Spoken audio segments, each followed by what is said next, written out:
You're watching the Action Sports Jax 24/7 network. Now it's time for the Brent Austen Show.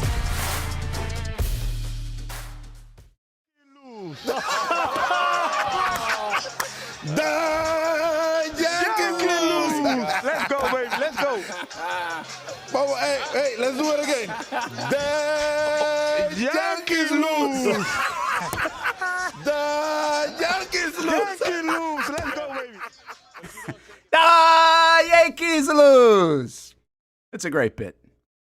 Fantastic. It's so good.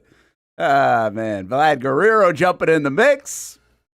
And the David Ortiz thing. I love that these guys are on the set. Jeter. By the end of it, that kept going, and Jeter was getting pissed. Oh, yeah. Like, by that time, he's getting pissed. Those guys doing good. They're not the NBA crew. Like, nobody's the NBA crew. No. But it's kind of a cool dynamic crew. Like, if baseball was bigger, if it was a nightly thing. Yeah. And like, Rodriguez actually pretty good. Jeter's not bad, but he's just very... He's pretty vanilla. He's pretty vanilla. But Ortiz adds such a mix to it. And being in between, like, Red Sox and Yankees is just fantastic. At least for me. I don't know if it hits anybody else like that, but it's kind of fun. Sometimes it's fun. Anyway, hey, we had to start with that, despite the breaking news of Tyson Campbell, which really it's not breaking anymore. This is amazing, man. I mean, what a start to the season for the Jacksonville Jaguars. I guess, listen, I put stuff out. I've been on TV with it last night. Been talking about it all morning. Austin, your thoughts? How stunning is this? Is it a good move? What's your initial thinking about Tyson Campbell? Good dude, by the way, and I think a good player. I think the fans have been all over him, maybe a little over the top. Not to say he's been perfect. Not to say he's even been worth the $20 million. Yeah. But how do you consume this one? Yeah, I mean, I think if you go on Twitter, obviously we talk about Greg Newsome. Greg Newsome is my guy. He's always been my guy because based off of one highlight that I saw where he covered Jamar Chase, he's always been my guy. And by my guy, I've never watched him one time, never watched really the Cleveland Browns on defense, set aside from their defensive line of Myles Garrett and Mason Graham, but he's definitely my guy. Now, being real here, I think this speaks volumes, and James Gladstone said this before, like they're going to always try to make moves, they're going to always try to make transactions and everything. You're a 4-1 football team, and you have a guy in Tyson Campbell who definitely hasn't lived up to the contract, hasn't played his best football, but is also responsible for knocking a fumble out for Nico Collins to win you a football game. Won a game. So, there was some good from Tyson Campbell, but I think it speaks volumes that this team, regardless of being 4-1, atop of the AFC right now, atop of the NFL right now, they're not being complacent. And if there's moves to make, they're going to make them. And I think when you talk about a Jim Schwartz defense that I got to play in Detroit, right now, according to Sharp Football, the Browns are running man coverage 46% of the time. The Jacksonville Jaguars, 16% of the time. Right? I think that speaks volumes. Where I think Tyson Campbell, his size, his length, it's better suited for man coverage. When you saw him in zone coverage here, but he was kind of forced to play man, on a Jamar Chase, or I can't remember who the other guy was, Kansas City, who was covering, where he got burnt. That was Tyquan That Thornton. wasn't Worthy, that was Thornton. Yeah, you saw that with Thornton as well. It was Thornton, Pearsall, Nico Collins, and T. Higgins were his 4 big plays this year. Yeah. They're good players. Yeah, I mean, they're great players. But I think, obviously, he fits better in a Jim Schwartz defense, and I think going here, with Newsome, I think he could fit in better to a role in cover 3. Now, or whatever they're going to do for coverage. Now, I can say that. Have I watched a lot of Newsome footage? No. I don't think a lot of people have, right? But I think I trust James Gladstone. And to be fair, I think in terms of what they're trying to do on defense and with what Tyson Campbell's been looking like so far, it's not going to hurt you. Now, when you talk about the contract and everything, next year they're on the books for it, right? And then the following year, so it gets freed up. It's not real money. It's dead money. Dead money.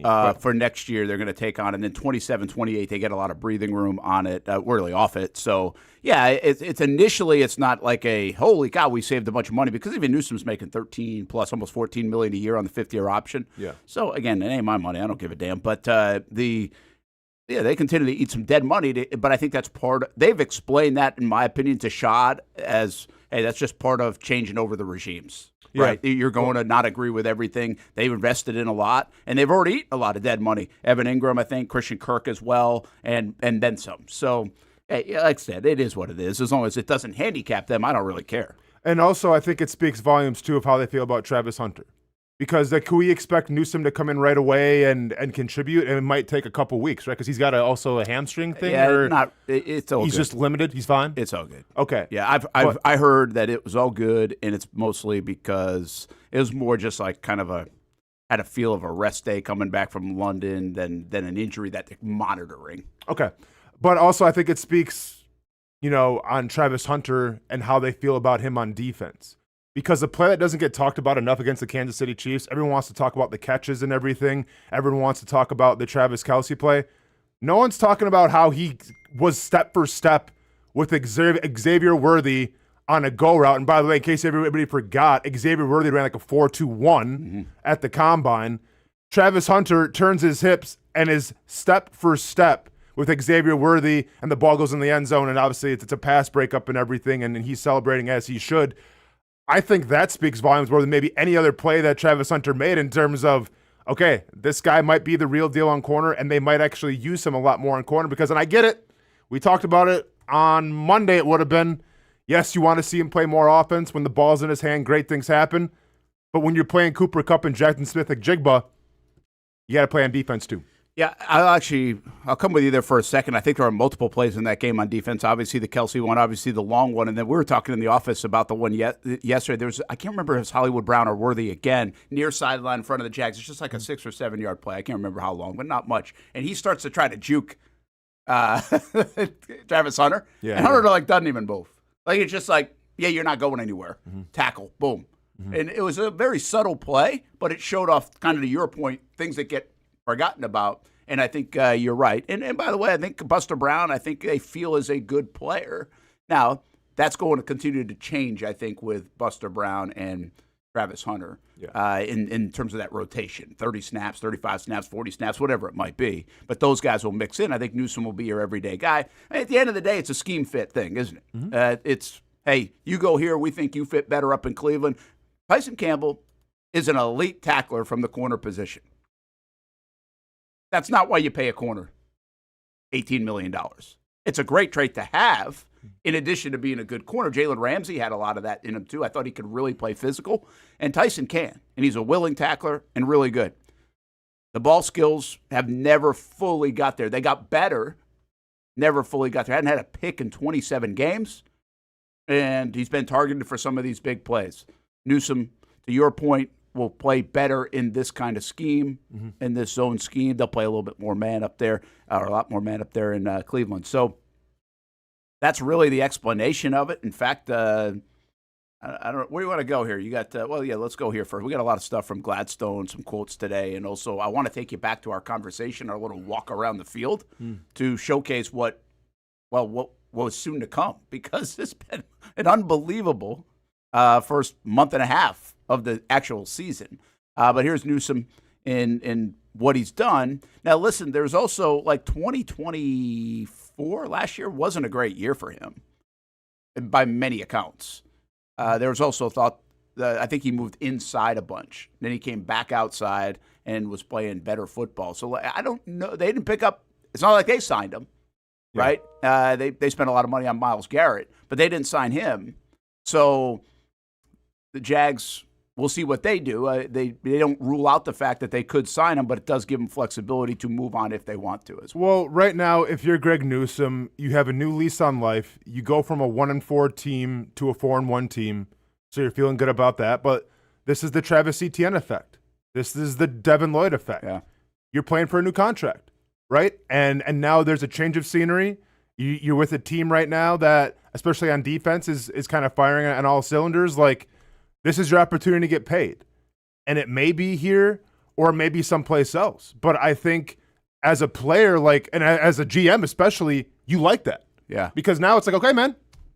Go prove it. And that's what you want. You want hungry players here. You're essentially bringing in a hungry player to a pretty damn good defense. Yeah. And that's not a bad thing. I like when you have guys like that to be able to do it. All right, Hamby, what do we have from Gladstone? Take us wherever you want to go. You want to go quotes? You want me to go to you want me to set it up with the August stuff? I'll show you the full screens. Okay. To give us what we talked to James this morning for a little bit and Tony Baselli about this. They're not going to hold a press conference, but this one is really not surprising because it looks like they're showcasing it. But I think because there's a narrative of, hey, you can save money, there's also a thought, well, wait a minute, they're 4-1. They need to win football games, right? Are they getting worse? Well, that's not it. They think they're getting better. We're trying to win football games now. Part of this trade is that we think Greg Newsome helps us do that. We will be aggressive to make us the best possible team this year. And that we're not done yet here, I think, in terms of the moves in Jacksonville is what I take that as. And we're going to get to that part of it in a minute, but let's deal with this part of it first. I don't know how much this makes the Jags better right away, but they feel like it does, and this is part of the reason why. We felt like Greg's skill set with how we've shifted the defensive scheme to play with more vision on the QB to be a strong fit for how we operate, and his capacity to find the football was a trait he possessed. Now, a lot of people are taking that as a shot at Tyson Campbell. I think they really like Tyson Campbell. I don't think this was intended to be a shot at all at Tyson Campbell. I just think people have different skill sets, and schemes fit different skill sets, and they think they got an upgrade in that department to go find the ball. Listen, Greg Newsome has 3 interceptions in his career. It's not like he's a ball-hawking 8, 10, 11 interception guy. Devin Lloyd has way more interceptions in less time than Greg Newsome. So it's not like you just got an all-pro guy either. He's trying to figure it out too, but they think this will give them a better opportunity in the scheme that they play right now. And you can't hate on that. Essentially 2 former first-round picks. They were separated by 7 picks in the 2021 draft. Yeah. Tyson 33 and Cleveland 26. And with the money they get, they also get an upgrade from a 7th-round pick to a 6th-round pick in this, which for right now doesn't matter. But it does actually increase a little bit of their ammo next year as they probably try to get back into the first round too. And it doesn't seem like the Jags are done. So, I think a lot of this makes sense in many ways. I don't really think there's a lot like, whoa, what's going on? In fact, Austin, I'm not going to sit here and tell you that like, oh, wow, we were really right about this one. But let's be honest. When the Jags paid Trevor Lawrence and the Jags paid Josh Hines-Allen, we're like, makes sense. Yeah, we get it. Like, you can argue about the Trevor one all you want, but the market is the market. When the Jags paid Tyson Campbell and Trent Baalke, we raised our eyebrows. That was a bit of a stunner to us that they paid him the way they paid him. Now, could you see the other side of it? Could you try to make sense of it? Yeah, but we did think it was a bit of a, wait a minute, has he earned that 3 years into his career where he's missed a lot of football games? And Trent Baalke basically said, he's like, listen, we're paying for what we've seen of the good.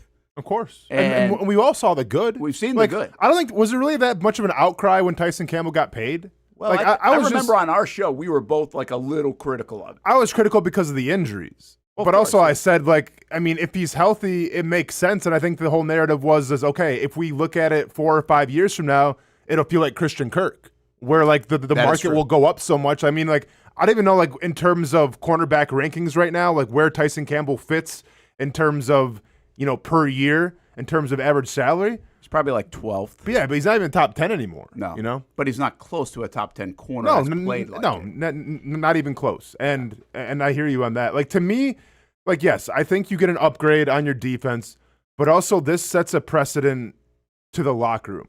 And this reminds me of what Ernest Biner told us back, I think it was 2011, when Mike Mularkey was our coach, where if you feel complacent or you feel comfortable, you don't deserve to be in the league anymore. And I think when teams go, for instance, right now the Jaguars are exceeding expectations. Yeah. They're 4-1. Not to say, because I think they got great guys in that locker room, but at some point it's going to be okay, I think we got this. I think we've turned over a new leaf. This move right here goes to show you, you can't be comfortable. You still have to perform. You still have to play to an expected, echelon, because if you don't, you might be gone. And it doesn't matter if you're Tyson Campbell making this much money. It doesn't matter if you were counted on as the number 1 corner.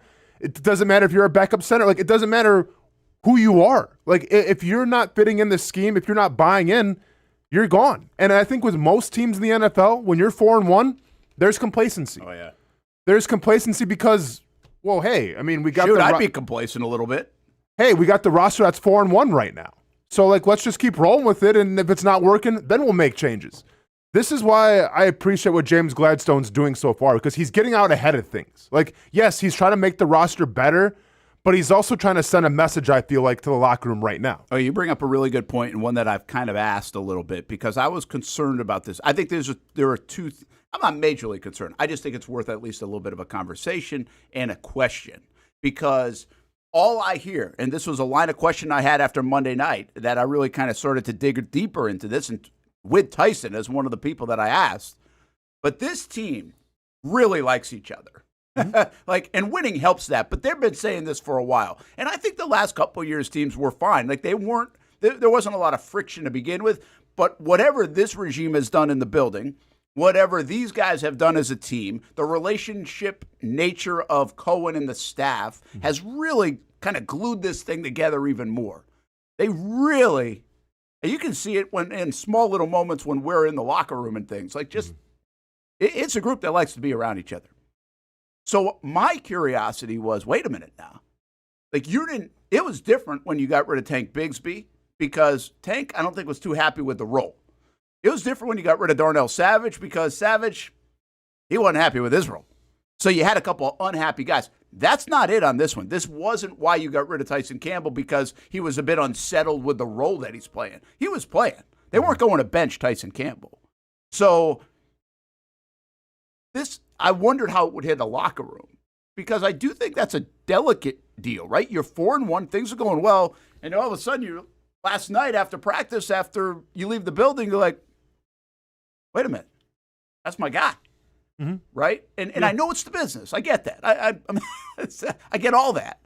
But I do think it's a little bit of a risk, right, to upset the room too much.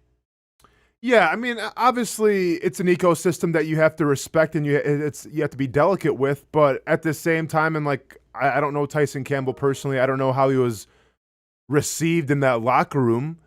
I think if he was a captain, I would have been a little more leery about this decision, right? Like, if he was a voted on team captain, then was he captain last year? I don't remember. I don't believe so. No, but he may have been for like a game, like an honorary captain. Yeah. But even then, he's one of the more seasoned members on the Jags at this point. Oh yeah, he's been through it all. He's been through everything. Yeah, sure. I think that matters. So is Fortner. Yeah. Well, I mean, I don't think those two are comparable. No, yeah, I don't. Let's keep in mind Fortner did play a little bit. Well, he did play a little bit, but but he didn't get a $20 million a year contract and play for 5 straight years. Yeah, but players don't care about that. Like, players are happy to get money, but players aren't going, I can't believe we played him this much money and now he's going to some place like in Cleveland. Like, no one's having that conversation. No, I'm just to quantify the impact that he's a very impactful player, good or bad for the Jaguars. He's one of their main guys. Kirk was impactful. Ingram was impactful. Like, this is what it is. It is what it is. Yeah, I don't got to over dramatize it. But to your point earlier, he won a game for you. Of course. Right? Yeah. So you have that's and I'm not telling you all of a sudden the team's going to riot everything. Like, that's the business. And also, tape doesn't lie. They know what they're doing here. They know where they were supposed to be. I had a real curiosity on the play down the field. First of all, I was kind of a defender in the moment of Campbell because I was like, it was not like Mahomes was even trying to do that. He got hit on the blitz. He's really trying to go to the end zone there on a shot. Yeah. He gets hit on the blitz and the ball goes. That's the hardest thing to do as a defender is get that underneath ball. The problem with it earlier was he was already in chase mode. If he was in actual coverage mode, he might have been able to react on the ball too. But then there was another part of this that I was a bit curious about, never really got an answer to. This might have been the play I was going to ask you about. Is I wondered if Antonio Johnson, if you go back and look at that play, I thought, this is just me thinking in real time watching not real time, as I went back and watched the game. Is Antonio Johnson does he have help? Because really, if you take, look at me going to talk X's and O's, it looked like he had like outside, he had the outside played, Tyson Campbell did. And so there was someone on the other side, I can't remember, but Travis Hunter lets him go on the other side. So now it's like, I think Antonio Johnson's got to kind of pick which way to go. with Tyson's guy or with Travis's guy, he goes with Travis's guy. Mm-hmm. So there's a lot going on there, and I always have said this. You have no idea what the call is on the secondary to know what their rules are in that specific situation. So there's been many a times over the years that was a safety's fault because they picked the wrong way, and it looks like the corner got beat. Correct. But I think it's fair to say now the corner probably got beat. Yeah, like, I don't think he was trying to pass anybody off there. Yeah, I think that was on him. And once again, like I don't think this affects the locker room too much. But at the end of the day, this team could have 2 or 3 losses right now. Yeah, they could. Theoretically. And if that's the conversation that we're having, one of the very first things we're saying is, well, what is Tyson Campbell doing? That's fair. That's a good point. Good way to look at it. But since you're 4-1, and since Devin Lloyd has an interception, whatever, in how many games, and since this defense is, like, he's kind of not, I mean, yeah, we see a bad Tyson Campbell play, but it's like, all right, no worries. Like, Devin Lloyd will get an interception, save the day, and we're on the next one. Like, that's what the conversation's been. I like the fact that James Gladstone's not thinking like that. He's not thinking like a team that's 4-1 right now. We are. We're celebrating it. I'm going to be honest. Tyson Campbell and the play of Tyson Campbell, how many times we talked about it on the show? How many times have we said, man, Tyson Campbell's been burnt? It's happened a couple of times. We haven't talked about it. No. Right? Same thing with the Travis Hunter stuff. Because this is what happens when you win. That's right. So I think it's a credit to James Gladstone for going, I don't care what the record is. We can get better play here. Let's upgrade. It's a good call, and I like that. And we have had some of those conversations. I can't remember which one after. I don't know if it was after San Fran or even Houston. It's like, all right, what are we missing here?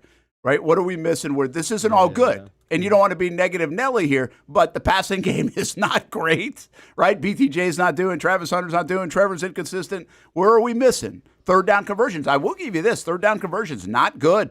Jags are like 30th in the NFL on defense, giving up third down conversions. We bring those things up because, wins do hide it. Jags are not playing perfect football. And that's almost a good thing, too, because they're winning without playing perfect football. The ceiling is higher. But I think it's a great point there to say, hey, we see the reality of it, right? There are plays that are made, and often this franchise is 1-4, 2-3 because of those plays. This team has flipped it around, but can't be satisfied. In fact, I thought that was a pretty cool message. The loudest thing, Liam said a bunch of good things yesterday on the podium, but the loudest thing he said is, we might be the most pissed off 4-1 team in the league. Oh, yeah. You want to hear that? Yeah, I'd like to hear it. Listen to what he says. Listen to what Devin Lloyd said. Josh Hines-Allen had a serious tone to him, like, hey, let's not celebrate too much. We stunk for a lot of that night on Monday Night Football on defense. I'm kind of exaggerating, but he said, okay, we did good things, but we did not do anything near what we want to do on defense, and we're not really that happy about it. Here he is. 4-1 team, but like there's definitely some,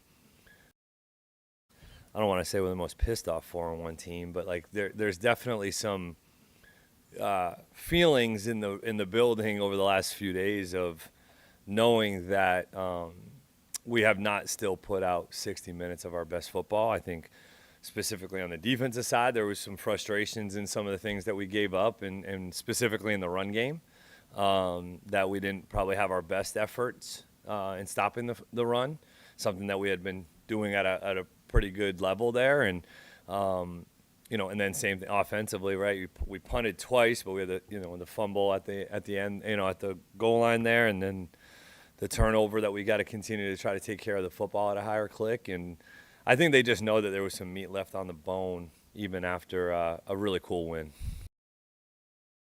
It felt that way after every win to this point.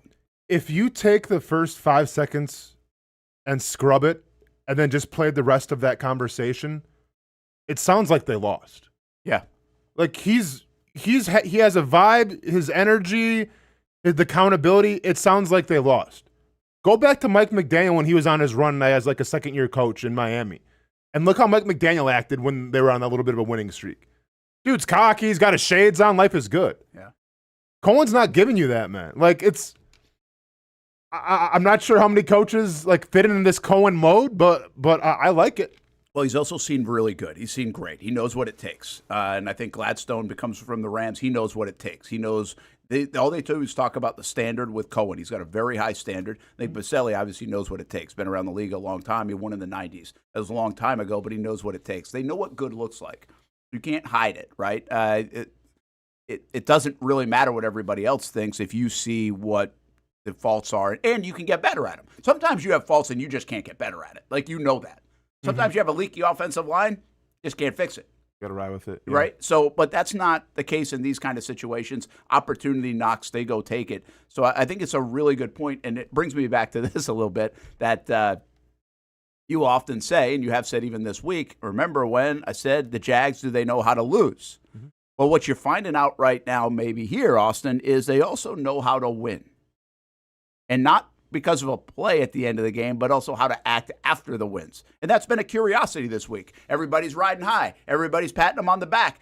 This group has not had a lot of that overall. This franchise has not had a lot about that. I say enjoy the hell out of it. Easy for me to say. But how do you get right back to work, get better, maintain? Because it all doesn't matter if you go out there and lose 5 of the next 7, right? So I think what you're seeing here is a franchise that also knows how to win.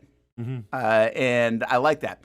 Before we hit a break, and there's so much to get to here, and I don't know if they're done. I don't necessarily think they're done. I don't know how we could think they're done. Head on a swivel based on what James Gladstone has done since early August and even the start of the season. But I did have a chance to talk to him in August, and I wanted to go back to this because as soon as he made a play for the Tyson Campbell, Greg Newsome play, my mind went back to this quote, which you've heard before, but this was from I think it was late August or early September. It was right around cut time. It was right after cut time with our conversation with James Gladstone. Said in there, good teams you can turn a team into a good team in the offseason. Great teams evolve during the season. What hit my ears when you said that was, do you have room to make a move if you need a move at some point during the season? We are never going to allow ourselves to go stagnant, stale. We are always going to be operating with the idea that there's more to be done. The work doesn't stop. So at this point in time, we are jacked about who we currently have on our football team, and we can't wait to go onto the football field against the Carolina Panthers to see what that looks like, to make sure we walk away with a result that we're all happy with. And beyond that, time will tell. But never in a position to where we're good with what we got or good with where we're at, because we know there's another step that we can take. There you go. I mean, it's just, he said that quote in the news conference. We talked to him right after the news conference, and I just, that thing resonated with me a lot because we always talk about it too. And if you've been listening to me for any time, ever since really 2017, I leave room in the Jags' acquisition of a player because of the Marcell Dareus move. That thing, if you really go back to the Marcell Dareus move in 2017, I think it really helped them get where they were going, but it also didn't really make a lot of common sense.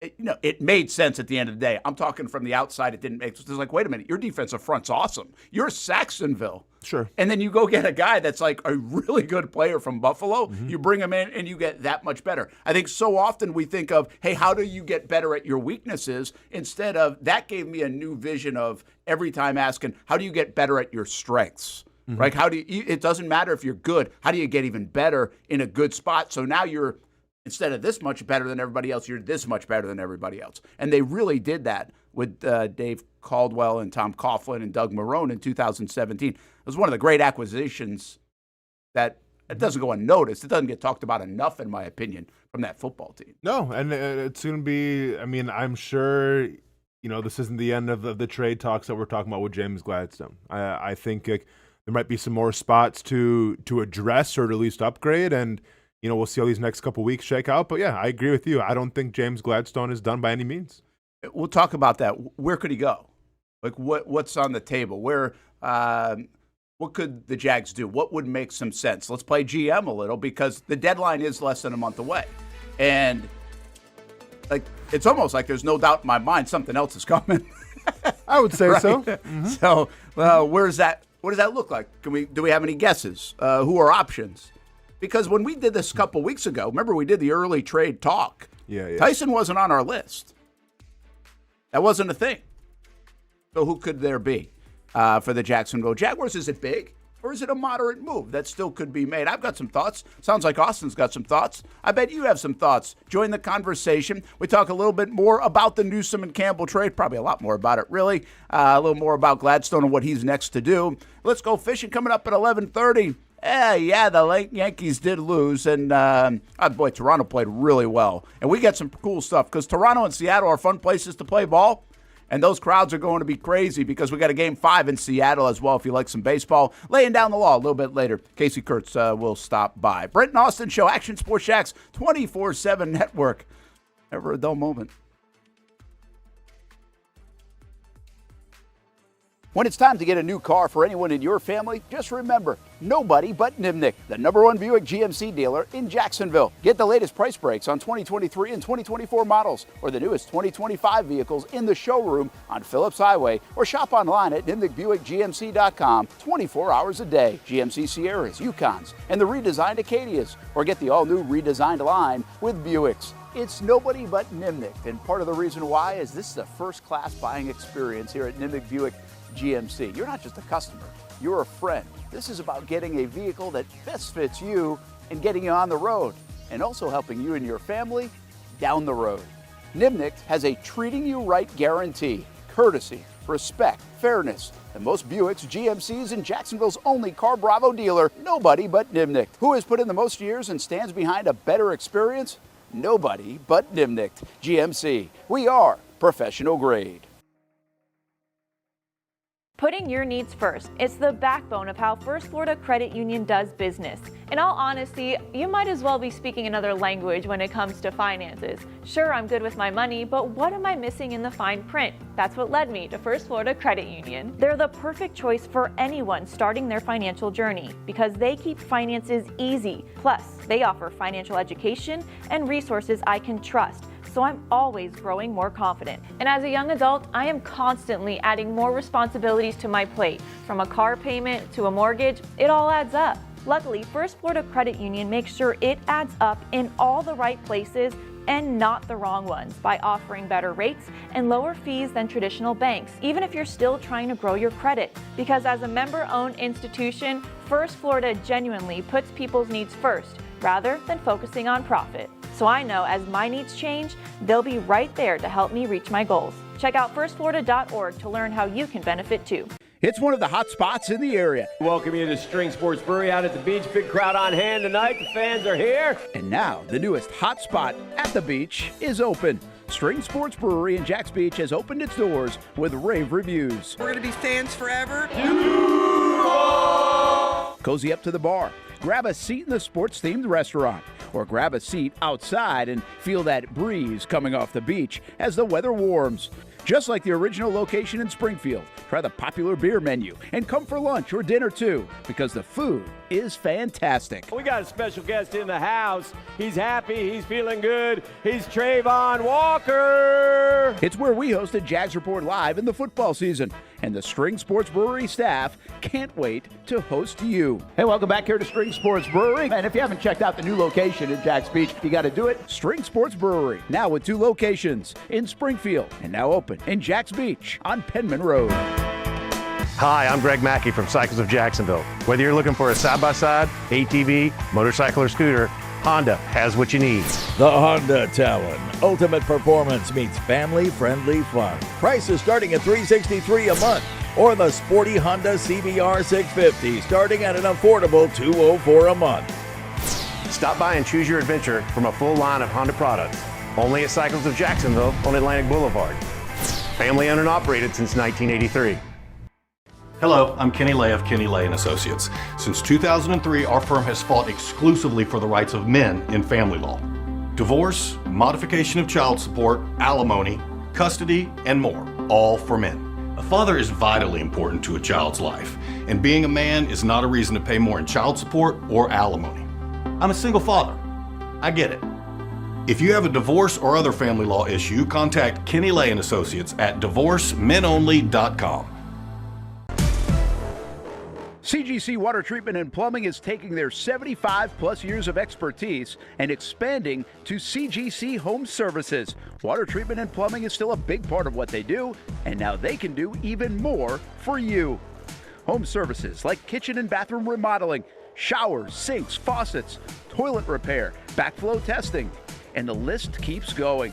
Find all they can do at cgchomeservices.com or give them a call, 904-298-7052. It's a new look and a new name with the same expertise. They've been serving homes like yours since 1946. CGC Home Services, right here in Jacksonville, off St. John's Bluff Road, 904-298-7052. And visit cgchomeservices.com. Florida license number CFC 1432579. Welcome back to the Brent and Austen Show, streaming on the Action Sports Jax 24/7 network. Tyson Campbell, thank you for your service. I mean, what we don't really talk about a lot, because I get it, we're in the business of the Jaguars and not necessarily in the business of, people or how, feelings. But how do you think Tyson Campbell feels going from the Jacksonville Jaguars, who are 4-1 right now, going to a Browns organization, which might have actually the best defense in the NFL, but obviously they're not winning football games? I still feel bad for him. Oh, yeah, without a doubt. I mean, listen, I think Jacksonville Jaguars fans are happy because we feel like we got a little bit of an upgrade, maybe got some money off the books or anything. But, I've never met Tyson Campbell. I mean, I've said what's up to him. I've never had, a deep, meaningful conversation with Tyson Campbell, but seemed like a pretty solid dude to me, right? So that does kind of suck that, I think there's a lot of excitement. There's a lot of enthusiasm in that locker room. And now you're going to a place where, I think the defense is playing well, but, overall, are you excited to go to a 1-4 team? I wouldn't be. So Dylan Gabriel's our starting quarterback. Yeah, I mean, listen, it's a transitional period right now, it seems like, for the Cleveland Browns. And you know what's funny? Because I don't know, I haven't been on Twitter really today to know how Browns fans are feeling. Is it kind of like Browns, they don't really, I mean, it's kind of whatever, right? Are they excited for Tyson Campbell in Cleveland? I'd say they're, from what I've seen, they're excited about the change. Sure. They're excited that their GM's making moves. And I don't get the sense that they're going to miss Newsome a ton based off of what he's done the last year. Sure. I don't think they're really going to miss him a whole lot. And listen, this could be back-to-back trades with an organization, because this is what we do as fans. This is what the media loves to do. We love to say, okay, well, who got fleeced? Who got the better end of the trade? Honestly, right now, I think if you look at the Browns with Mason Graham and, their draft pick next year, I think they're happy. I don't think they're really missing Travis Hunter right now. Would they like a wide receiver maybe for Dylan Gabriel? Sure. And maybe that could be a need next year when they draft, take the Jaguars draft pick, whatever. We'll see. But I really feel like this trade right now, Jaguars fans are happy with Travis Hunter, I think, so far. Browns fans are happy with what they got for Travis Hunter. This could be the same thing, where maybe Tyson Campbell fits in that Schwartz defense a little better, and maybe now we get a guy that's going to fit a little better in our cover 2, cover 3 system. It's possible to have a win-win. Yeah, I think that's the way you try to design these, is to have a win-win. And just your thoughts, again, I just talked to Tyson Campbell about this 48 hours before he got traded, and I do feel for him. Because I think and this is not a knock on Cleveland. I think he really likes this football team. He likes Jacksonville. He signed an extension. You feel like you're going to be here. You're going to be a mainstay. He's from South Florida. He played at Georgia. He's got to now go play in Cleveland in October, November, and December, and for the next few years. He'll figure it out. It'll be fine. He's a good dude. He'll fit in. That's a good defense. But right now, and I know we haven't said this a lot over the years, Greg Newsome won this. Yeah, because you're coming to a 4-1 football team that's having a hell of a lot of fun. You can say all you want about who won the deals. The Jags are winning games. And that's the bigger thing. I mean, you want to come to that. The only thing Newsome lost on is he's going to go back to London on Monday. Yeah. He just got back here. But, I mean, think about it. If you're Greg Newsome and you're Tyson Campbell, forget about Cleveland and the Jags. Newsome's like, let's go. Yeah. And it's not because I hate Cleveland. That's not the thing. It doesn't have to be like that. That's not the discussion. It's like, I got a cool thing going down there. And October, November, and December are better in Jacksonville, at least for the time being, in the immediate. So, and then the other part of it is what you just said. How do you start to look at? Nobody's getting fleeced, in my opinion, here. Not even yet. I, in fact, think what you just said is probably accurate. If I'm a Cleveland Browns fan, I feel very good about the trades that have taken place. Specifically, the Travis Hunter one. I feel like Mason Graham has really helped us out. I feel like Judkins' kid has really helped us out. Yeah. I got another first-round pick coming next year. That is not a bad trade, and my fantasy team is suffering with Travis Hunter on it, so it makes me feel like we fleeced the Jags on the trade. But we also know this about Jacksonville when it comes to the trade. What he adds intangibly is needed in Jacksonville. You don't go give away first-round draft picks for that. But what we saw Monday night, when I say he, I'm talking about Travis Hunter. Yeah, I know. When we saw Monday night, helps you win a football game. You know, Trevor Lawrence won the football game, in my opinion, for the Jaguars the other night. Travis Hunter really helped you win that football game, and he really should have helped you win a football game against the Cincinnati Bengals, too. Has he been as dynamic as everyone would like to see yet? No. Is he putting up numbers like Buka is putting up in Tampa? No. But is he adding to your football team to help you 4-1 so far from the time he got here to the time right now you're 4-1? I think absolutely. And I think the Jags still feel very good about the move they made. No, without a doubt. And I think if you're in Cleveland, you're saying, okay, we didn't get Travis Hunter, which kind of sucks because, like, you know, the brand, that doesn't help the brand out. But then, like, what's Cleveland's brand right now? They might have the best front four in the entire NFL. Yeah. Or, like, the rotation. Absolutely. Because, like, Mason Graham's been rotating in, but, like, they're a formidable defense, right? So, yeah, it may not get, like, the commercial time of a Travis Hunter or anything, but as far as, like, when you're playing the Cleveland Browns right now, yeah, you're worried about their defense, and guess what? Mason Graham's got something to do with that. Yeah, I think both teams are happy, and I think both teams are happy right here as well. I think they didn't obviously invest in Newsome for the long term. He was going to walk. Now they got a corner that they can rely on. They've got Myles Garrett. They've got Mason Graham. They've got these players on defense. They know their defense is going to be good. They got to figure out the other side of the ball, but they know their defense is going to be good for a while. And like you said, he fits. He fits what they're doing. Tyson Campbell is not a bad football player. The question is Tyson Campbell a great football player? Like, that's what we're trying. He's a good football player. Is he a great football player? Maybe he is on a very good defense in that scheme for Cleveland. We will find out. But they can absolutely feel good about this trade, I think.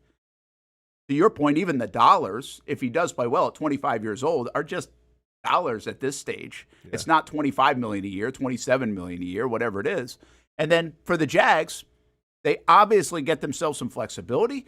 They feel like they got better right away. They might even sign this guy long-term or former first-round pick at 25 years old. So, yeah, that's the way these things are supposed to be positioned. It's for both sides to win. Yeah. Everybody wants the fleece. Really what both GMs want is the actual win for our situation and our team. And then I think even position coaches go, oh, man, I guarantee you Anthony Campanile loves Tyson Campbell. He's like, man, go ball out. Go play well. Like, I think that's a genuine thing. I don't think that's, I hope he plays like crap. Yeah. I think that's a fan thing in that respect. So that being said, what's next? Head on a swivel in Jackson. Let me ask you, before I go, what's next? Okay. If you're a player in that locker room, from moderate player, 38th man on the roster, whatever you want to say, to top 10 player on the roster, what's the feel? I mean, do you at some point say to yourself, does your agent call you? Be like, does your mom, dad call you? Be like, dang, are you safe down there? Oh, no, I mean, maybe, but, like, I think that, like, that's what it is. Like, it's welcome to an atmosphere, a culture that is focused on winning. Like, you got to do your part. You got to contribute. Like, and if you don't, we'll see you. I mean, keep in mind who we're talking about here. We're talking about James Gladstone. James Gladstone was in L.A. when they traded away Jared Goff, who took you to a Super Bowl, by the way. You traded a Super Bowl quarterback away from Matthew Stafford. Yeah. So, like, anything's on the table, as far as I'm concerned. Trevor Lawrence on the table? Who knows? Probably not, no. But he might be. I mean, depending on how he plays. Like, if he's... Like, I'm not saying he's playing better enough, but if he struggles, for a couple games. I don't know. Is Travis Etienne on the table? I think anybody's on the table. Really? Yeah, I mean, I don't think Trevor Lawrence is on the table. Like, they're going to ride him out this year. Yeah. But I think anybody's on the table, yeah. Really? Really. No, I'm serious. I'm being 100% transparent. Like, I think, like, if a player falls off for a couple weeks and doesn't produce, I think they could be on the table. Maybe let me jump in a little, or have you jump in a little bit. Yeah, I start to think, and you can tell me where your mind goes, but Travis Etienne comes to mind for me for a second, and then I quickly say, hell no. Right. Because I'm like, okay, well, that's a sell high possibility. Correct. If I'm like, that's a very sell high possibility right now. He's one of the best backs in the league. Mm-hmm. He's been awesome. Mm-hmm. He maybe has never looked better. He really did have good years in 22 and even some of 23. So I don't want to dismiss that. But he really looks good. And he's a guy that you don't have under contract after this year.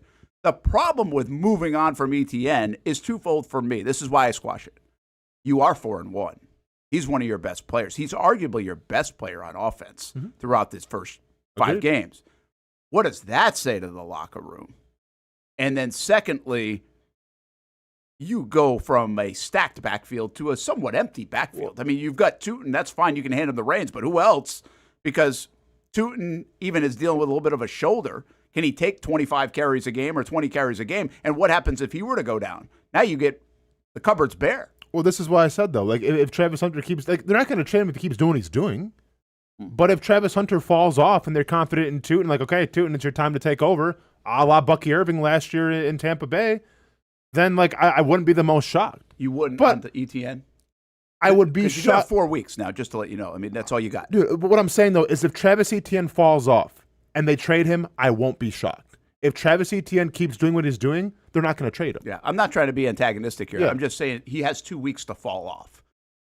Oh, yeah. Because then there's a bye week and then there's the trade deadline. Yeah, for sure. So it's not like he's falling off in late November. But I'm saying, like, if Tootin comes out and rushes for 180 yards in a game and just looks like he's the next Saquon Barkley, then, yeah, maybe it's a conversation. Not likely, obviously. But, like, it would have to take something drastic of Travis Etienne falling off and Tootin showcasing his skill set for that trade to happen. Hamby, sorry, I know I said I was going to go to you, but then I talked forever.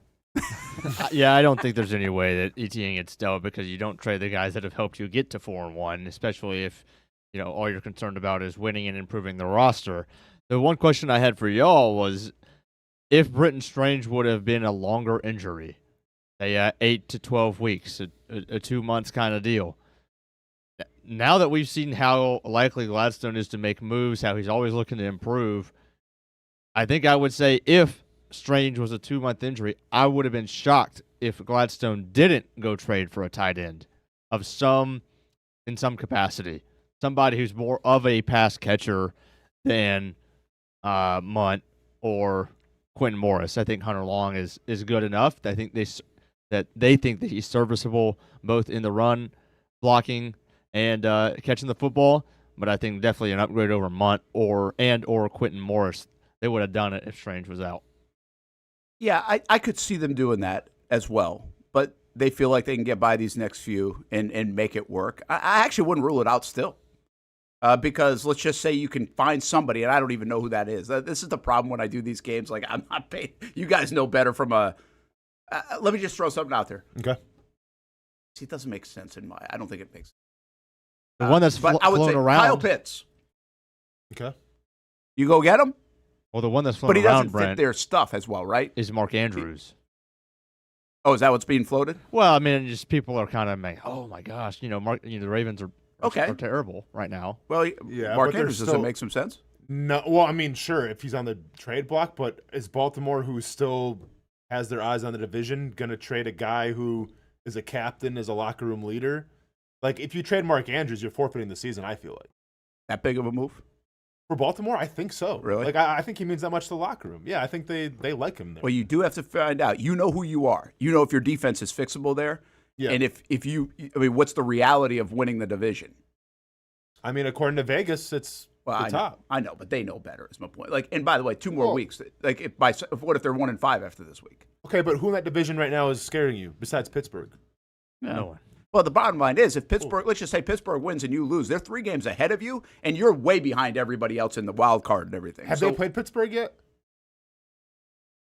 They have.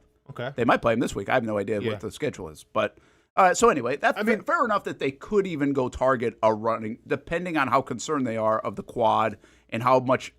I think Long and Munt and those guys and Morris have done a nice job. Yeah. But can you elevate? I would say absolutely. So that's not a bad call. Maybe a Jawan Johnson who's on the Saints, who's having kind of a breakout year. I just want to throw. I just kind of going through, guys. Should I throw Parker Washington out there again?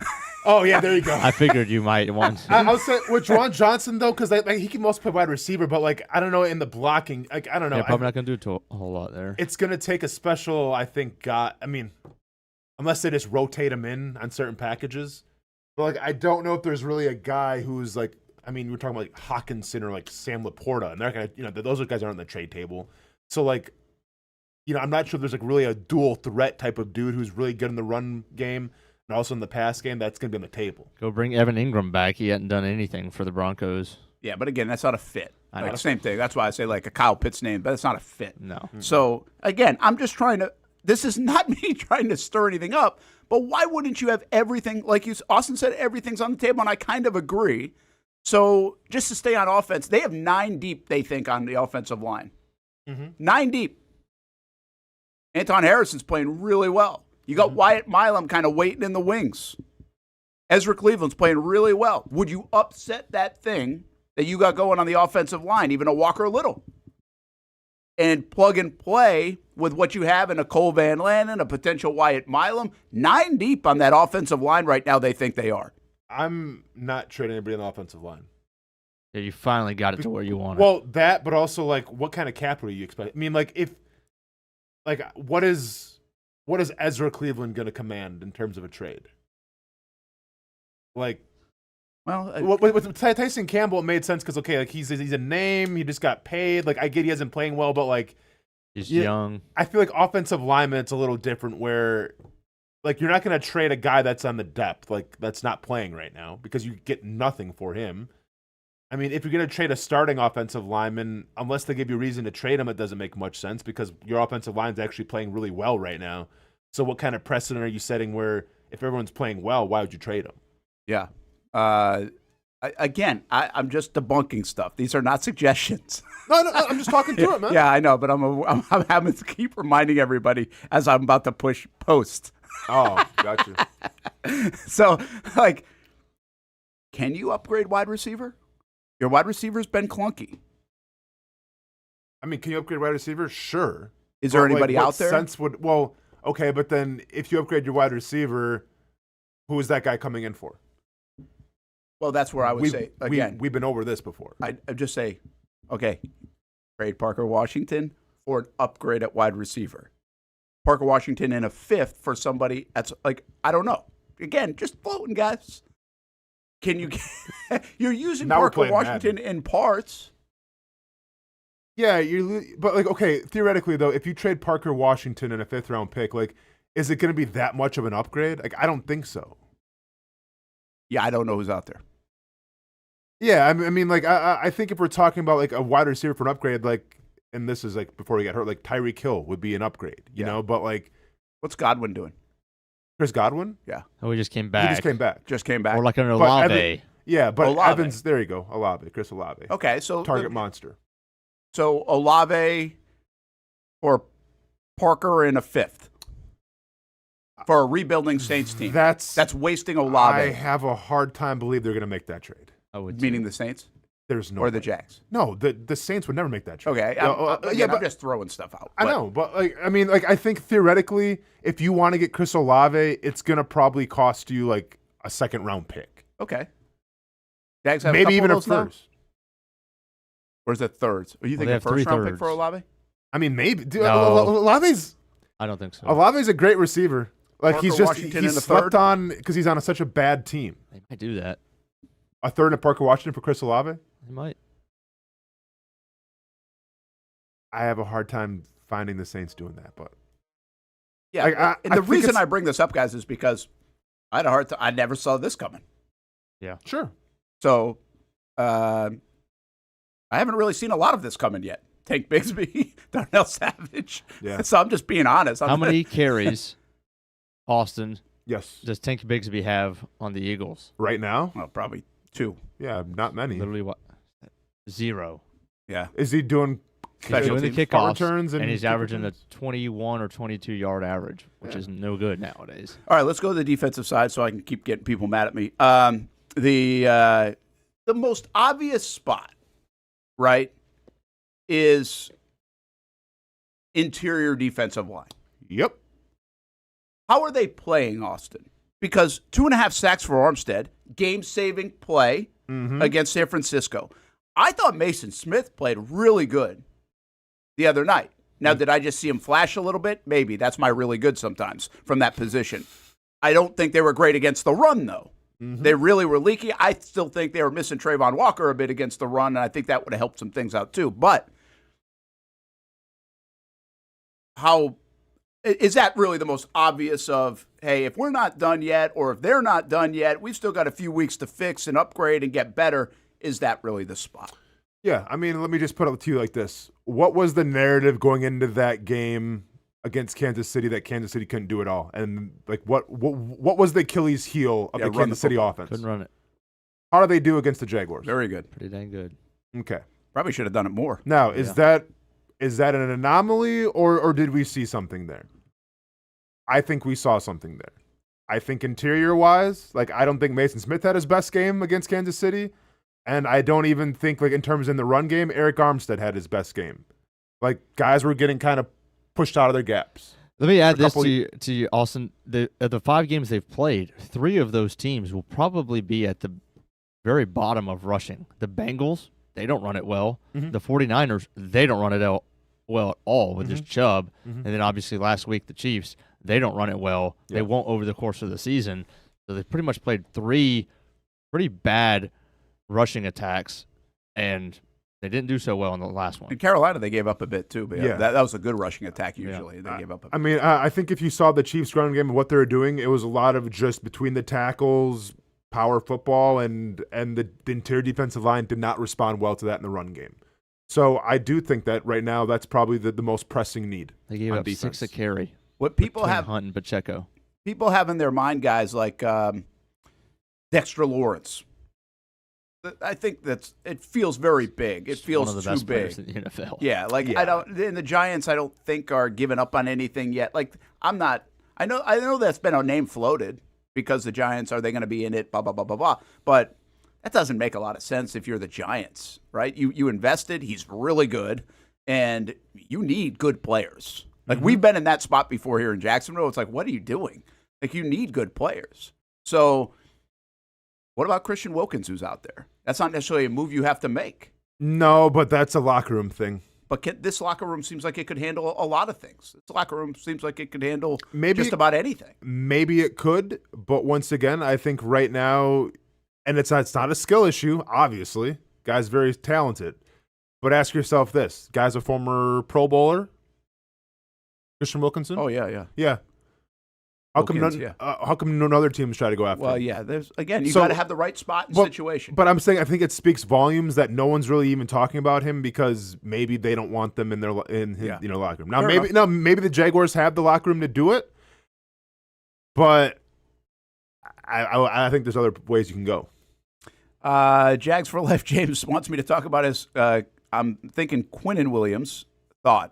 I didn't see the thought initially. Sorry, I'll have to go back on the but is Quinnen Williams an option? Where is he now? He's in New York. He's still in New York? Mm-hmm. Yeah, I mean, that's definitely an option. I don't know if New York's going to be willing to.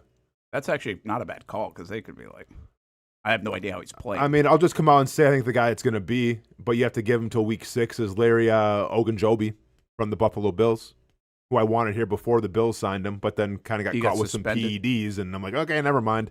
But okay, I think that guy makes a lot of sense. Okay. I think he can have an immediate impact in terms of the run game.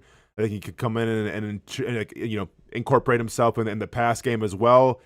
The biggest thing is what's going to cost to get him, and are you willing to? I mean, I guess you're willing to wait because he's coming back week 6. Yeah, that makes some sense. But it also depends on Buffalo, their depth right now.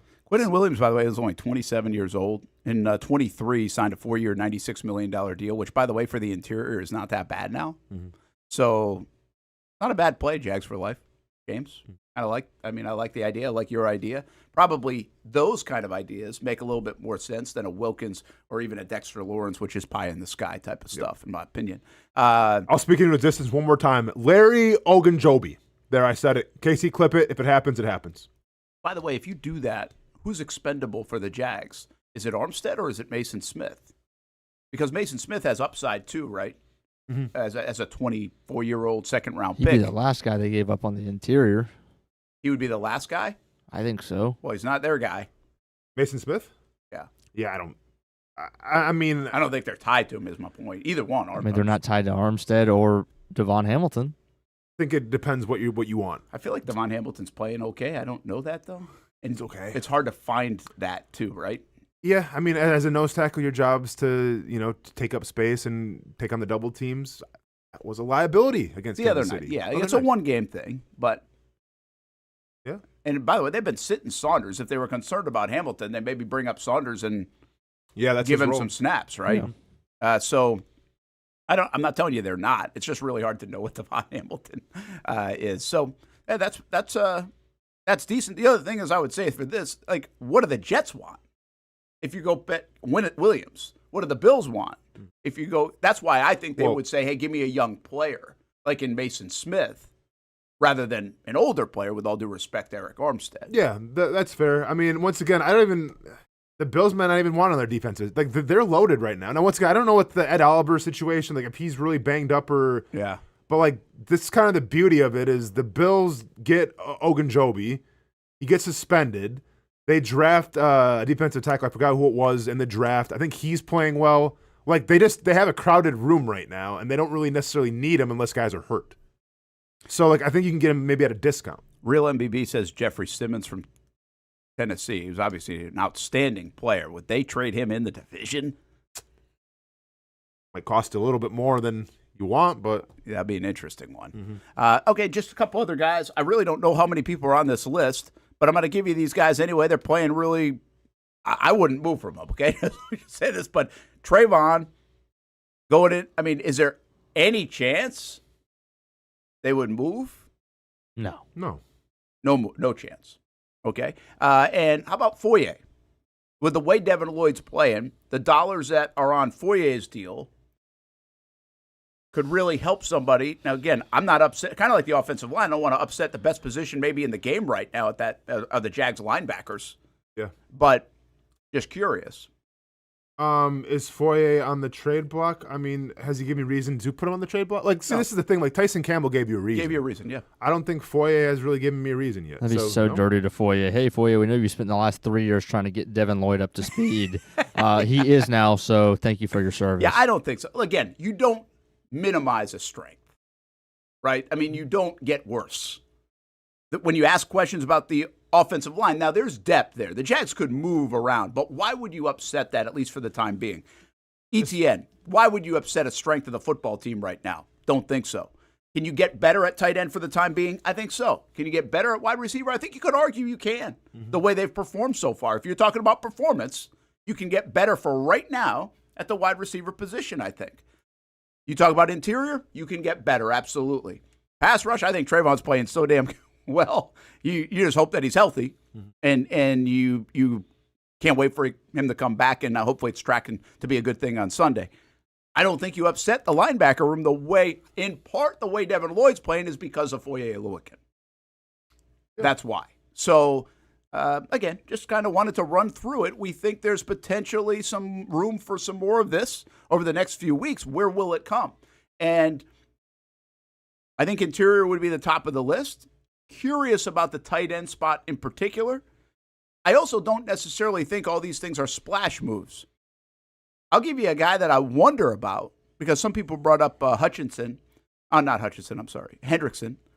who could be available. Could you add that to a strength already? Maybe. Because are you getting enough out of Agba? The answer is no.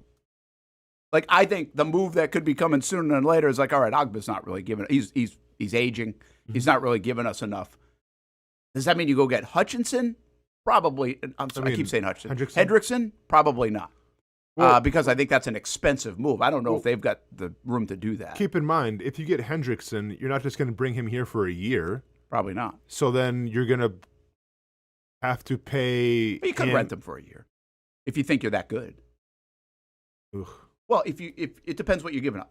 Well, you probably give up a little bit. You're going to give up a little bit, but not as much as you were maybe in August. Sure. You know? So you got to risk reward. They do have 13 draft picks right now. Okay, but then let me ask you this. Like, because, you know, this is the game of what ifs, I guess we're playing here. If you get Hendrickson and he balls out, you're going to let him walk then? Because then you're going to have to pay Trayvon Walker, or you let Trayvon Walker walk. Yeah. Nah, you're paying Trayvon, in my opinion. Okay. You're not paying a 32-year-old, 31-year-old guy.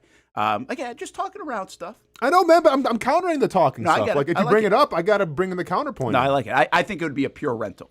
Okay. And I'm not a big fan of that. I don't think many people are. But in many respects, they might have just made a rental with Newsome. They're not necessarily signing him. They might, but they also cleared some dollars off the books. But this is a different scenario. You're adding dollars to the books on Hendrickson, and you're losing draft capital, which could give you ammunition to potentially get in the first round next year and go get XYZ. So, yeah, I don't think that one makes a lot of sense. How about you don't really have to go too far? Are you willing at all to potentially give Yannick Ngakoue a call and say, Agba's out, Ngakoue in? Where's Ngakoue? Nowhere. Training. 70 sacks. Training. Does he help you in this scheme? I don't know. I don't know. Like, we haven't seen him. I don't know. Like, I know. It's just it depends how what you know of him. I mean, what He's I know not of great him, against sure. the run. He's a good pass rusher. Yeah.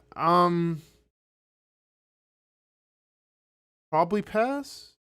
Because I mean, I don't know. Like, can he come off the street and give you like a sack a game? I don't think so. Yeah. I don't know. I just wonder if, and a very why not potentially, because I don't think Ogba's giving you much at all. So yeah, if that's the guy you're rotating in, but I just thought that he's available. Wilkins available. Those are guys that are available. Don't cost you anything. That I just don't want to rule anything out. So there we go. That was a good game. Anything else? Cam Little, we good? All good. Okay. Punter, good? Yeah. Okay. Yeah, man. I just Hainsey? What about Hainsey? What if Hainsey's out for a little bit and all of a sudden you got to replace him? Yeah, I don't think so. Hey, man. I'm checking every box here. I do think the offensive line is interesting, though. I think they genuinely feel like they are good at the offensive line 8-9 deep. Okay. And you don't play 8 or 9 guys. Now, you might need 7 of them. Well, they have played 8 already, actually. Yeah, yeah. I mean, realistically, you're thinking you might need 7 of those guys. So, Walker Little, does somebody really need a left tackle? Does that make sense? I don't think Anton does, but I like Walker and Anton. But let me ask you this. Why does Walker Little make sense, but Antoine doesn't make sense? Because Anton's younger, and the contract is not as hefty. He's in year 3. Okay. So Walker Little's got, I think, and it's not a major contract from left tackle standpoint, no, not but at it's all. still more money. And he's not your guy.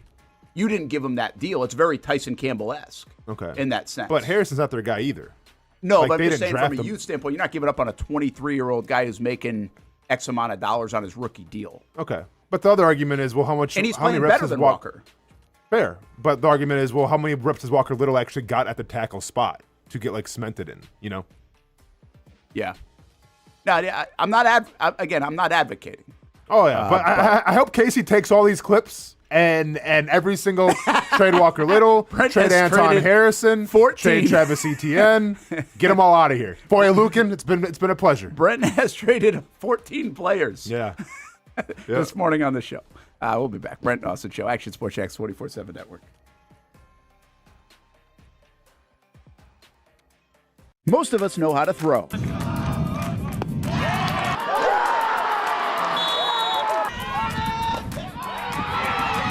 but you need to know what to throw. I'm not talking about footballs, baseballs, softballs. We're talking about those items you need to recycle. Republic Services explains it easy. Recycling simplified. 1. Know what to throw. When in doubt, throw it out. 2. Empty, clean, and dry those materials. It takes an extra minute, but it makes a big difference. And 3. Don't bag it. This makes the recycling process faster and more efficient. This is a look at the Republic Services North Florida Recycling Center. You can make this process even more efficient. By utilizing those 3 steps, Republic Services can help you become a better recycler in your home. Learn more at recyclingsimplified.com. For the game day hustle and every day in between, juggling my show Jag Social to going under the Friday night lights and a social life, it's a daily tournament. But this ride, MVP status. The all-new 2024 Lincoln Nautilus isn't just my car, it's my personal locker room, office on the go, and VIP lounge on wheels. Let's talk tech. My profile remembers everything from customizing my dash display to setting the ambient lighting and my signature scent. And wireless charging, essential for live tweeting scores. Whether I'm packing for a beach day with friends or heading to the gym, there's space for every passion. After dominating all day, this becomes my recovery zone. The massage feature is like having a personal PT on call. Life's a non-stop game, but with this ride, I'm always on my A game. The 2024 Lincoln Nautilus. Drive your passion. If you don't see a pit, it ain't legit. When you hear that, you think Bono's Pit Barbecue, a staple in Northeast Florida now for 75 years. A place that feels like home with friendly service, a meeting place for friends, family, or business occasions. On the menu, the corn nuggets are a favorite in our house, but there's something for everyone. Sandwiches, platters, salads, sides, desserts, and family feasts. You see Bono's all over the place in Northeast Florida. You know, there are almost 20 locations in the Jacksonville area now, so stop on by, sit down, and dine in with Bono's. You can also take it to go. There are drive-thrus in many of the locations, and they have delivery options too. Just download the Bono's app to make things easy. I signed up for the loyalty program, and you can too, to get special offers. If Jacksonville is home, few things feel more Jacksonville than Bono's Pit Barbecue. Celebrate 75 years and many more to come. Bono's Pit Barbecue. If you don't see a pit, it ain't legit. People helping people. It's at the core of what Alive Credit Union is all about, and it's been that way for over 70 years. From the start in 1954 to today, the mission remains to inspire financial wellness and give you a financially fit lifestyle. Alive Credit Union and its employees are committed to not only serving their valued members, but also our community here in Northeast Florida. I had a chance to see that commitment firsthand as Alive partnered with our Action Sports Jacks 24/7 team to bring you Armada men's and women's soccer broadcasts. Inside the 18, it is a shot, and it's a goal! Chloe Chivers! And that connection to the community continues with Alive Credit Union's support of the Police Athletic League of Jacksonville. Alive Credit Union's commitment to our community also involves serving the financial needs of all first responders through the recent merger partnership with City and Police Federal Credit Union. Join the community and become a member of Alive Credit Union today. Find out the many ways you can be inspired in financial wellness at alivecu.coop.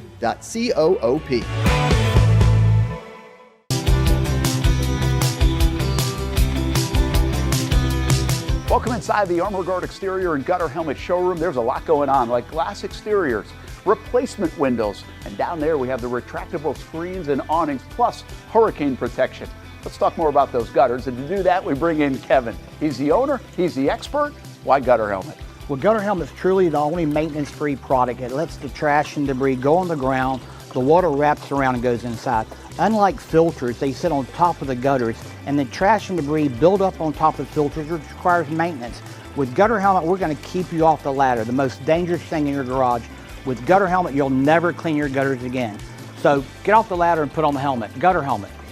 Get a free estimate at gutterhelmetofnorthflorida.com. You can also call 904-762-7779 or visit the showroom on St. John's Bluff Road in Jacksonville.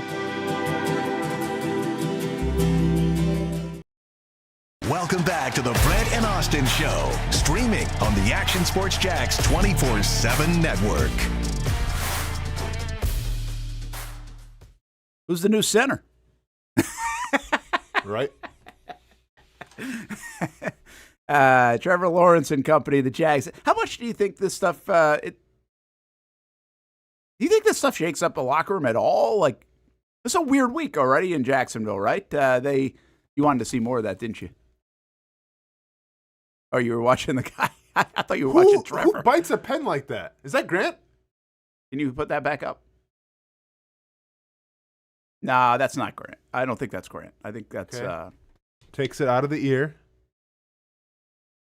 scratches himself, and then puts said pen. Huh. No, that's not Grant. I mean, like, it definitely doesn't help as in slow motion. All right. I mean, people put a pen in their mouth. I guess I've never seen a bit. I guess I don't see people bite it like that. I don't know. Yeah. More power to him. Who is that, though? Do we not know? Quarterback coach?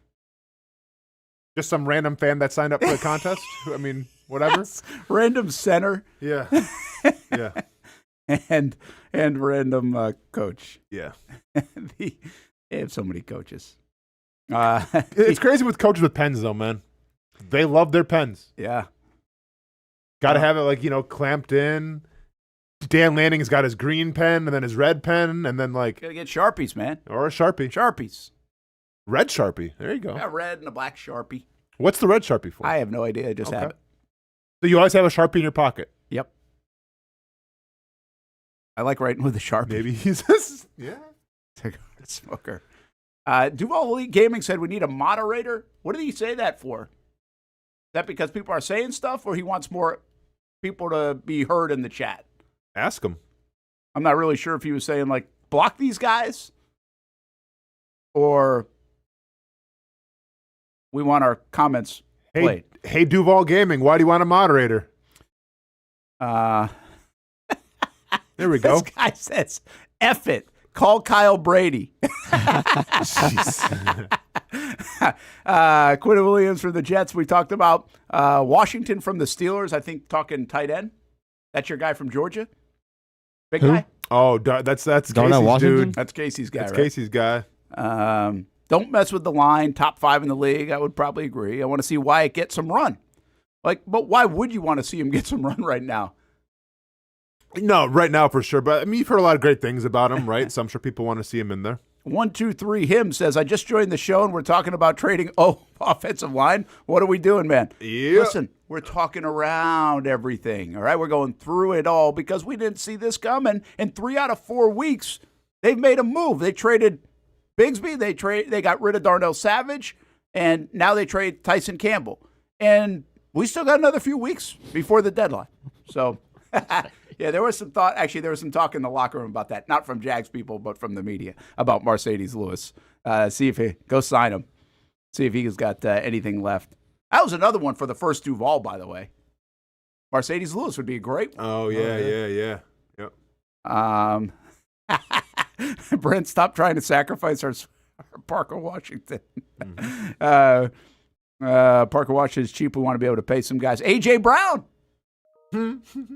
No thanks. Hell no, Parker stays. No real trade talks now, Gladstone, and this may not be the last trade before the deadline. Stupid conversation, honestly, says Josh. No. Yeah, probably.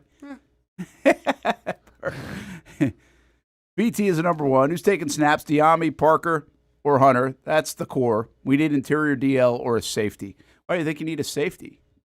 Safeties are playing fine, right? Or do you see something there that you could upgrade? If you go off of last game, it wasn't the best showing. Yeah. I wondered a little bit about that. Mm-hmm. And remember, you got rid of a lot of that might hinge on how's Antonio Johnson playing. Murray's been banged up a little bit, so you've had to utilize that third safety even more because of some of those things. So I fair curiosity. Anybody around that would get people's attention? Take this with a grain of salt because this guy is the most pessimistic Jags fan that is always in our chat. Shouts to him. Matt Jones says the locker room will be affected. 12 straight losses coming up. Yeah, that's the one that I think wants to be moderated is Matt Jones. No, I don't think that was him. No, I mean, I think that's what Duval. I wants see. To moderate. Yeah. That would be my guess. Yeah. Give the trolls their glory, Hamby. It's just what Nice they job. want. Lucas Van Ness says Ryan Williams. Pair him back up with Campanile. So Super Bowl teams spend money. That's not an issue. Trade overhyped Tootin for a second-round pick. Oh, I just did the same thing. Just to moderate the chat. That's all. I'm a diehard Jags fan. All right, that's Hamby's job. He's got a lot of jobs. But no, I'm not paying somebody else to come in here and moderate the chat. Hey, you can say whatever we treat this you want as long as you're not a bot and there's not excessive expletives. derogatory language. Yeah, I mean, hey, the chat's kind of like the streets. You guys got to monitor yourselves, and we'll just laugh at you. One other one. Trade Agba a second and a fourth for Hendrickson. That's what the Bengals GM would do. Yeah. Isn't Mercedes still pissed at the Jags for how he got cut, says Ryan. I doubt it. First of all, how long ago has that happened? What was that, 2019 and 2 regimes ago? Dudes played a lot of football. Yeah, I doubt that. I doubt he's still upset at the Jags organization. Or at least, I don't think he wants to play football anymore. I wonder what Mercedes is doing. What did he do? Is he still playing football? I could have. He was last year. I don't know about this year. Still on a team? Did he come one more year? Or was last year the last year? Is he with Chicago? He was trying to play a 20th season, but I didn't know if that was last year or this year. Maybe it is this year. No, I guess he's not playing right now. Okay.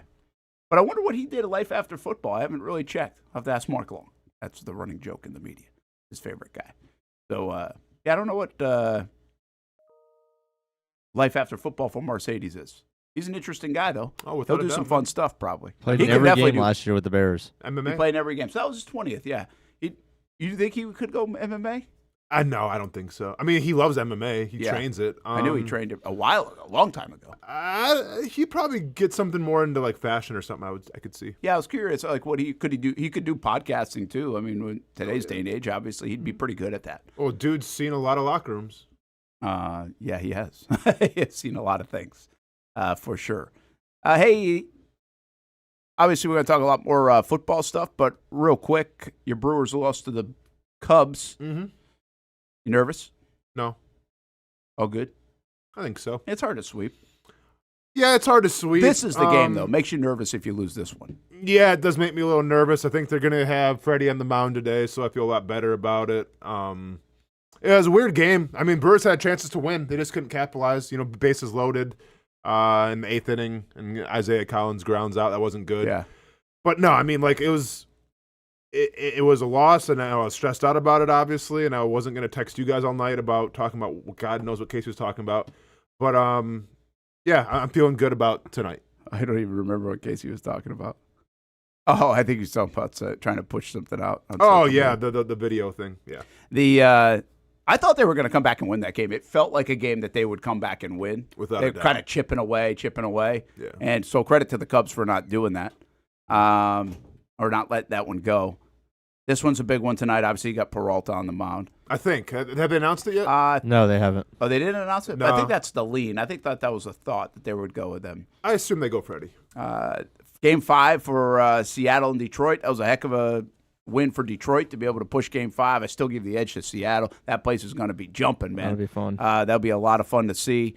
Toronto's good. Toronto's been good. The Yankees now have the new Red Sox moniker for 80 years. There's always next year. You think Boone's gone? That's the big thing for me. Like he said yesterday, I'm under contract. Oh, great. Aren't we all? I mean, Boone has to be gone, right? Like, they got to reset this thing in New York. The reason why they're even halfway good right now, I think, is because, one, Judge carries their ass, and two, the AL is just mediocre. It's just mediocre. Like, that's why they went to the World Series last year. They're not anywhere close to, like, in my opinion, the Phillies, the Dodgers, your Brewers. They're not built like that. And obviously, they're not even good enough to get to the ALCS this year. That's baseball sometimes. That happens. They put themselves in a spot to try to get there. But this is the New York Yankees. They haven't won a World Series since 2009. You're going to keep riding with this? And they play a bad brand of football. Baseball. A lot of Overall, errors. for the most part, they actually got better. It cleaned it up in the last part of the year. Still wasn't good. I know Chisholm made a big mistake yesterday, but they cleaned it up a lot toward the end and even in the postseason. After that first Red Sox game, I thought they really played a better brand of ball. Yeah, I mean, I think at some point, if you're the Yankees, you know, like you have to ask if George Steinbrenner was still in house, like, would you tolerate this? Oh, my gosh, he would have been gone a while ago. Exactly. And probably hired back and then gone again. Yeah. But, like, I think, like, at the end of the day, if you're trying to raise your standard and raise what it's supposed to look like and raise expectations, then, yeah, Boone's got to be gone. Like, there has to come a point where it's like, hey, that's right, we're the New York Yankees, and we don't tolerate this. It's not only that, Bo. Like, Cashman's got to be gone. He's the one that's built this thing. Hamby, you know, and I know we're not paying attention to baseball every day, but when they bring LeMahieu back earlier this year, you're like, what are you doing? Yeah, he was real bad. Like, it's not the way he's real bad. He's old. Like, it's the same stuff. How much are you going to keep running these guys back? I thought the same thing with Rizzo. Like, where are you improving at these spots? Where are you getting fresh, young, that's kind of farm on the GM talent? as well. That's the GM. That's my point. Yeah. And keep in mind for Aaron Boone, if you listen to Derek Jeter yesterday, he was like, he's not making all these decisions. You know why? Because they're computer decisions. Yeah. Like, these are not, that's why Aaron Boone's the manager. Because Joe Girardi didn't want to be the computer manager. So Boone is a computer manager that's based, which many people are now, analytic manager. So really a lot of it goes on your analytics side of things and your front office of how you're building your team and performing. And, I mean, gosh, they wasted now the years of Judge. Judge is 34 years old. Yeah. I mean, there's no way Judge is going to keep doing this, right? I mean, you're lucky if he stays healthy a whole year. He's been able to do that. Stanton is like, you might as well give that guy a walker. Well, yeah, Stanton's different. But I barely think Judge, make it to first. Judge is a different type of athlete, though, man. Like, who knows? You know, like. He's a really good hitter, man. He hasn't showed signs of really slowing down yet. Yeah, it's kind of like the Derrick Henry effect. Now, Derrick Henry kind of has this year a little bit, but. No, you're right. I'm going to give the guys the benefit of the doubt until they give me reason not to believe in him. And that goes with Derrick Henry, too. I still believe in him. Listen, I hope they come back, but. Because I just don't think they've figured it out. But we'll see what happens in New York. They got to be clamoring. I haven't read anything in New York or heard anything in New York. They've got to be asking for Boone to be gone. Yes. And Cashman. Yes. I think they're over it. Cashman's been there a long time. Those guys have had a heck of a run. That's a long time to stay in New York and really not win. Win big. Yeah. They have won a lot. They just haven't won big. But that's the standard in New York. And missed an opportunity there. All right, let's take a timeout. We'll come back. Obviously, more on Tyson Campbell and Greg Newsome. Who is Greg Newsome, by the way? What are they getting here? Is he a guy that really can elevate what they're doing on defense? He's had an okay career. He's had some highs and lows. But change of scenery might really pay off for him and the Jacksonville Jaguars. Plus, we go fishing when we come back. And that is up next. Let's Go Fishing, presented by Nimnick Buick GMC, Armor Guard Exterior, Gutter Helmet of NorthFlorida.com. Don't forget 25% off if you tell them Brent and Austen sent you, the Action Sports Shack show as well. 25% off at Gutter Helmet of NorthFlorida.com. Make sure you get that extra 10% off by telling them that we sent you their way. Gutters, awnings, storm windows, and more at Armor Guard Exterior, Gutter Helmet of NorthFlorida.com.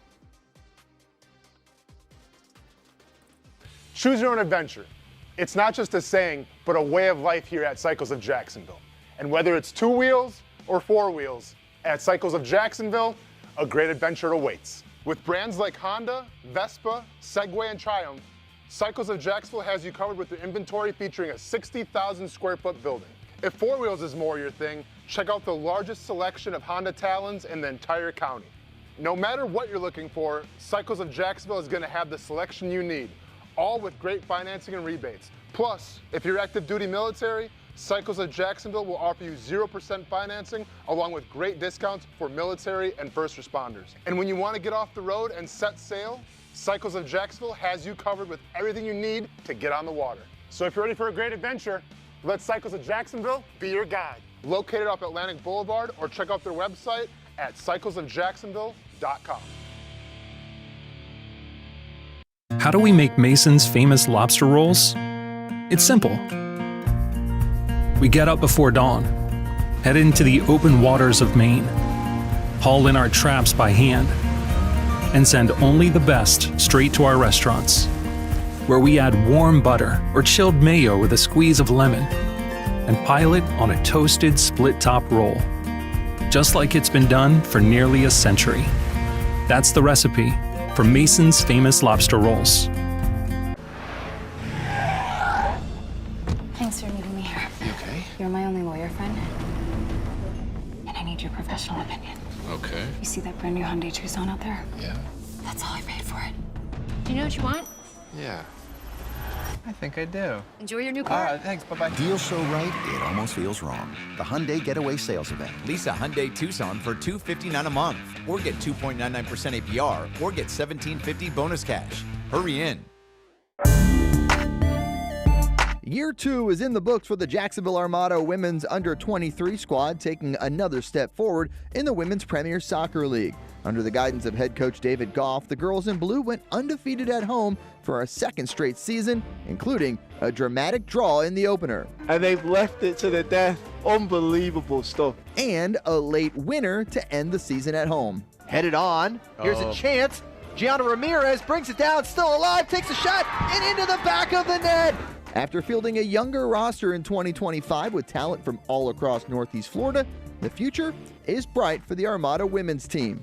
We highlight the ladies and all things Jacksonville Armada each week on Fleet and Footy on the Action Sports Jacks 24/7 network. I'll put one in the back of the net for you. Join us for player profiles, fun interviews, and the very latest on the Fleet and all things footy. That's every Thursday at 2 p.m.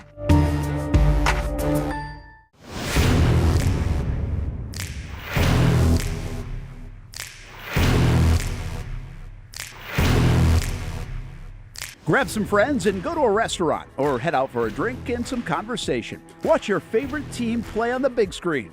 Or how about play some games? You can do all of that in one night at Best Bet. Each location has a different vibe, its own personality, like here at the original Best Bet in Orange Park. When you walk through these doors, everybody knows your name. And here in St. Augustine, it's the newest location. Play some poker. How about the table games? And don't forget about Ace's Sports Bar and Grill. And then there's the Jacksonville location right here on Monument Road. It's the biggest poker room in the state of Florida. Maybe you'll find yourself a seat right here at the final table. Best Bet, where you can have the best of times. And that makes you always go home a winner. Try any of the 3 locations, and you can always visit bestbetjacks.com. Putting your needs first. It's the backbone of how First Florida Credit Union does business. In all honesty, you might as well be speaking another language when it comes to finances. Sure, I'm good with my money, but what am I missing in the fine print? That's what led me to First Florida Credit Union. They're the perfect choice for anyone starting their financial journey because they keep finances easy. Plus, they offer financial education and resources I can trust. So I'm always growing more confident. And as a young adult, I am constantly adding more responsibilities to my plate. From a car payment to a mortgage, it all adds up. Luckily, First Florida Credit Union makes sure it adds up in all the right places and not the wrong ones by offering better rates and lower fees than traditional banks, even if you're still trying to grow your credit. Because as a member-owned institution, First Florida genuinely puts people's needs first rather than focusing on profit. So I know as my needs change, they'll be right there to help me reach my goals. Check out firstflorida.org to learn how you can benefit too. Welcome back to the Brent and Austen Show, streaming on the Action Sports Jacks 24/7 network. Welcome back here to the Brent Austen Show on the Action Sports Jacks 24/7 network. And Brent Martineau, Austen Lane, and also Jason Hamby, and also Paul Dozier. Let's go fishing. Presented by. Can you hear? It's too loud. I can hear. I'm good. You good? Okay. I'll survive. Too loud. Fine. You don't have to wear No, it's headphones too if you don't loud? want to, man. No, it's good. Is it too loud? Yeah, it's good. You sure? I don't want to be like Cody Johnson that got his eardrum busted the other day. Had to cancel his tour. Did he really? Yeah, sad. Wow. Yeah. How does that happen? My favorite guy right there. Right. Didn't hear How's about that happen? He said he got an ear infection and busted his eardrum. Oh, I so it think. had nothing to do with, no, like, the it didn't sound have to- I coming don't in. think so. But, Okay. That's the GOAT. That's no good. Well, easy on the GOAT. Like Well, I like Cody I'm Johnson a lot I'm too, but playing, I mean I'm a little playing. fast riser to be the GOAT. Yeah, the I GOAT. agree. I agree. He's not Settle the GOAT. down. The Michael Jordan of country music all of a No, sudden? no. Okay. I mean, he's the next- great. He's the next George Strait, right, Hamby? I don't know about all Yeah, that. okay. I got to He's tell not you. even a troubadour? What are we talking They about actually then? think Zach Top is more George Strait-esque, isn't he? I like Zach Top. Yeah. I've been wearing out that album. That's not a bad album. All right, so I got something for y'all. I'll let you guys take it from here. Yeah, please. I'll give you the Patrick Mahomes. You guys can do your thing. All right, so the early Christmas gift from my in-laws is going to be there's a country concert between the hedges. First yeah. concert ever in Sanford Stadium. Yeah, that's cool. It's gonna be Al awesome. Dean, Luke Bryan, and Zach Top.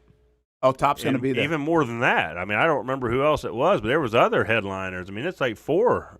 Who else? But yeah, I saw them 3 and Lauren Elena. yeah. They were on SEC Nation and made that announcement. I was watching it, and yeah, that'll be unbelievable. They'll sell that place out. That'll be amazing. I'm locked in. It's I'll be there in April. Yeah, Cool. That's in April. Hey, if it's draft time, you're not going. Oh. It might I think be. it would be in. I think it's the end of April. I think it is I draft think- time. I think I saw it. I think it's because I April even 20. looked at it. I was like, that's kind of cool. Oh, yeah, April 27th? No, I don't think so. I thought it was I the think it's 25th. the 23rd or something like Yeah, that. it might be the Might week. be the weekend before. Oh, Then you're safe. I mean, you might be safe either Oh, way. boy. But anyway, that's Hey, it's April 25th. Luke Bryan doesn't do much for me though. I don't know. No, like, he what doesn't. Like he's okay. He's fine. He's I'm not a huge fan of his. I mean, I like some of his music, but I don't like a lot of it. I think it's a little weird, but yeah. But he does entertain. He's a good entertainer. He puts on a show. I like man. a good entertainer. Is Luke Bryan the one that sings the Country Girl Shake It For Me? Yes. Yeah, no, we're all set with that. Yeah. I said the same thing. Shutting that down. Yes. Yeah, it's a we're, little. we're all good. It's very modern country. So it is if you the will, right? it is that day, but it's on the concert's Saturday night. So I feel like we're all All right, we're, in shape. we're Third or Drive fourth, up. right? He doesn't need to be here for the 7th round That's pick. right. Let's Go Fishing, presented by Nimnick Buick GMC. Don't forget to check out the showroom off Phillips Highway, NimnickBuickGMC.com as well, and also Armor Guard Exterior, Gutter Helmet, and NorthFlorida.com. And before we get some football talk, more football talk, what's happening in the fishing world these days? How's the weather been looking? Another weekend, another nor'easter, and here we go again. And it just seems to be a revolving door. The tides are extreme high tides, extremely high. And the largest flounder tournament, I believe it's the largest flounder tournament in the world, is right here this weekend, the Flounder Pounder. And I saw some talk about them switching the dates to the day to Sunday. Sunday's supposed to be a much nicer day than Saturday. And for those football fans out there, unfortunately, I'm not attending Sunday, but it's high 78, low 63. I mean, are you kidding me? It's going to be beautiful. Get on out down there. at the bank this weekend. Yeah. I think by the way, you got to get out to the bank. This isn't a one-off thing on Monday Night Football. It's 35 days until the next time they're home. It's a 4-1 football team. The weather's really good. Seattle's good. Seattle will bring more than you think, by the way. They travel up from Orlando and Tampa. They've got a contingent. I was stunned by how many fans Seattle brought the last time they were in Jacksonville. I did not know their base was that big. But I mean, this is, how can you not look at Monday night and be like, man, I want to be there the next time those plays happen? That's what I kind of came away thinking. And you want that energy. You want to feel, it doesn't take Monday night under the lights to feel that energy. Monday night was incredible until you tried to get out of Lot J after the game. Ooh, rough one, I bet. Don't tell about that part. Yeah. No, it was great. But yeah, the fishing Sunday. If you want to go catch a redfish or a flounder on Sunday morning, then get home to watch the 1:00 game. I mean, that'd be perfect. It's going to be a beautiful day, and my kids don't have school on Monday. I don't know if that's every school thing, but we might try a little fishing on Monday as well. The weather looks good Sunday, Monday. And next week, actually, all week looks like we're going to get stabilized weather, which should hopefully let some guys get offshore. The offshore fish will be ready to go. I think my son's off on Tuesday, Paul, for some kind of like teacher's service day Yeah, it or must something. be the service days, yeah. I don't know, but my kids are off tomorrow and Monday. So maybe it's Paul, like a teacher personal day, Yeah. Well, I've heard a lot of talk about 30-knot winds. Yeah. Is that continuing, or is that what's been happening, and how is that affecting whether people should go out or not? I don't know if you guys watched any of the pregame on Monday night, but poor Laura Rutledge, she was having a hard time with her hair and complaining, and it was very windy at the stadium. Never watch me and say that, do you? Well, you don't have a as lot much of hair product. as she does. A lot of product. But it was very windy Monday night. It backed off to 15 to 20, but it has been too much for anybody to get offshore in weeks. So next week, it does look like there could be a slight opportunity here and there, but it's not going to be consistent. I think we talked about it last week. It's further along in the winter, the cold fronts. We went over the warm front last week, and the cold fronts come through. And they're stronger, and they push all the way through the state. And then we get more of a cycle where there's a day or two a week, it seems like, that people can get offshore and get a couple nice days. So, Paul, it's going to be a dumb question, but what's the conversion from knots to like miles per hour? Knot is a nautical mile per hour. And 1 nautical mile is 1.1, or 1 nautical mile is 1.15 statute miles. So 10 knots is 11.5 miles an hour.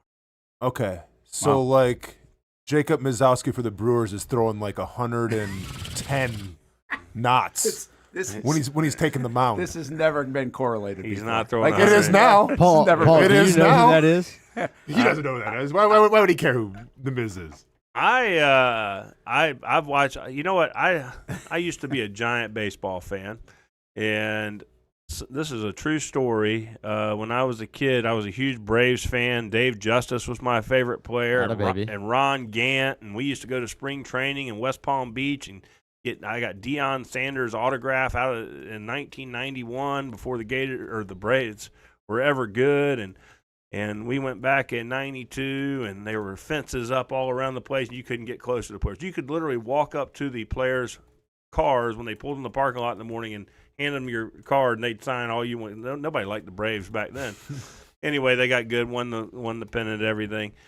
And I had a huge baseball card collection and everything, and somebody broke in my parents' house and stole all my stuff. And then they went on strike shortly thereafter, and it just turned me off. And I always follow it from afar. I love playoff baseball, but I can't.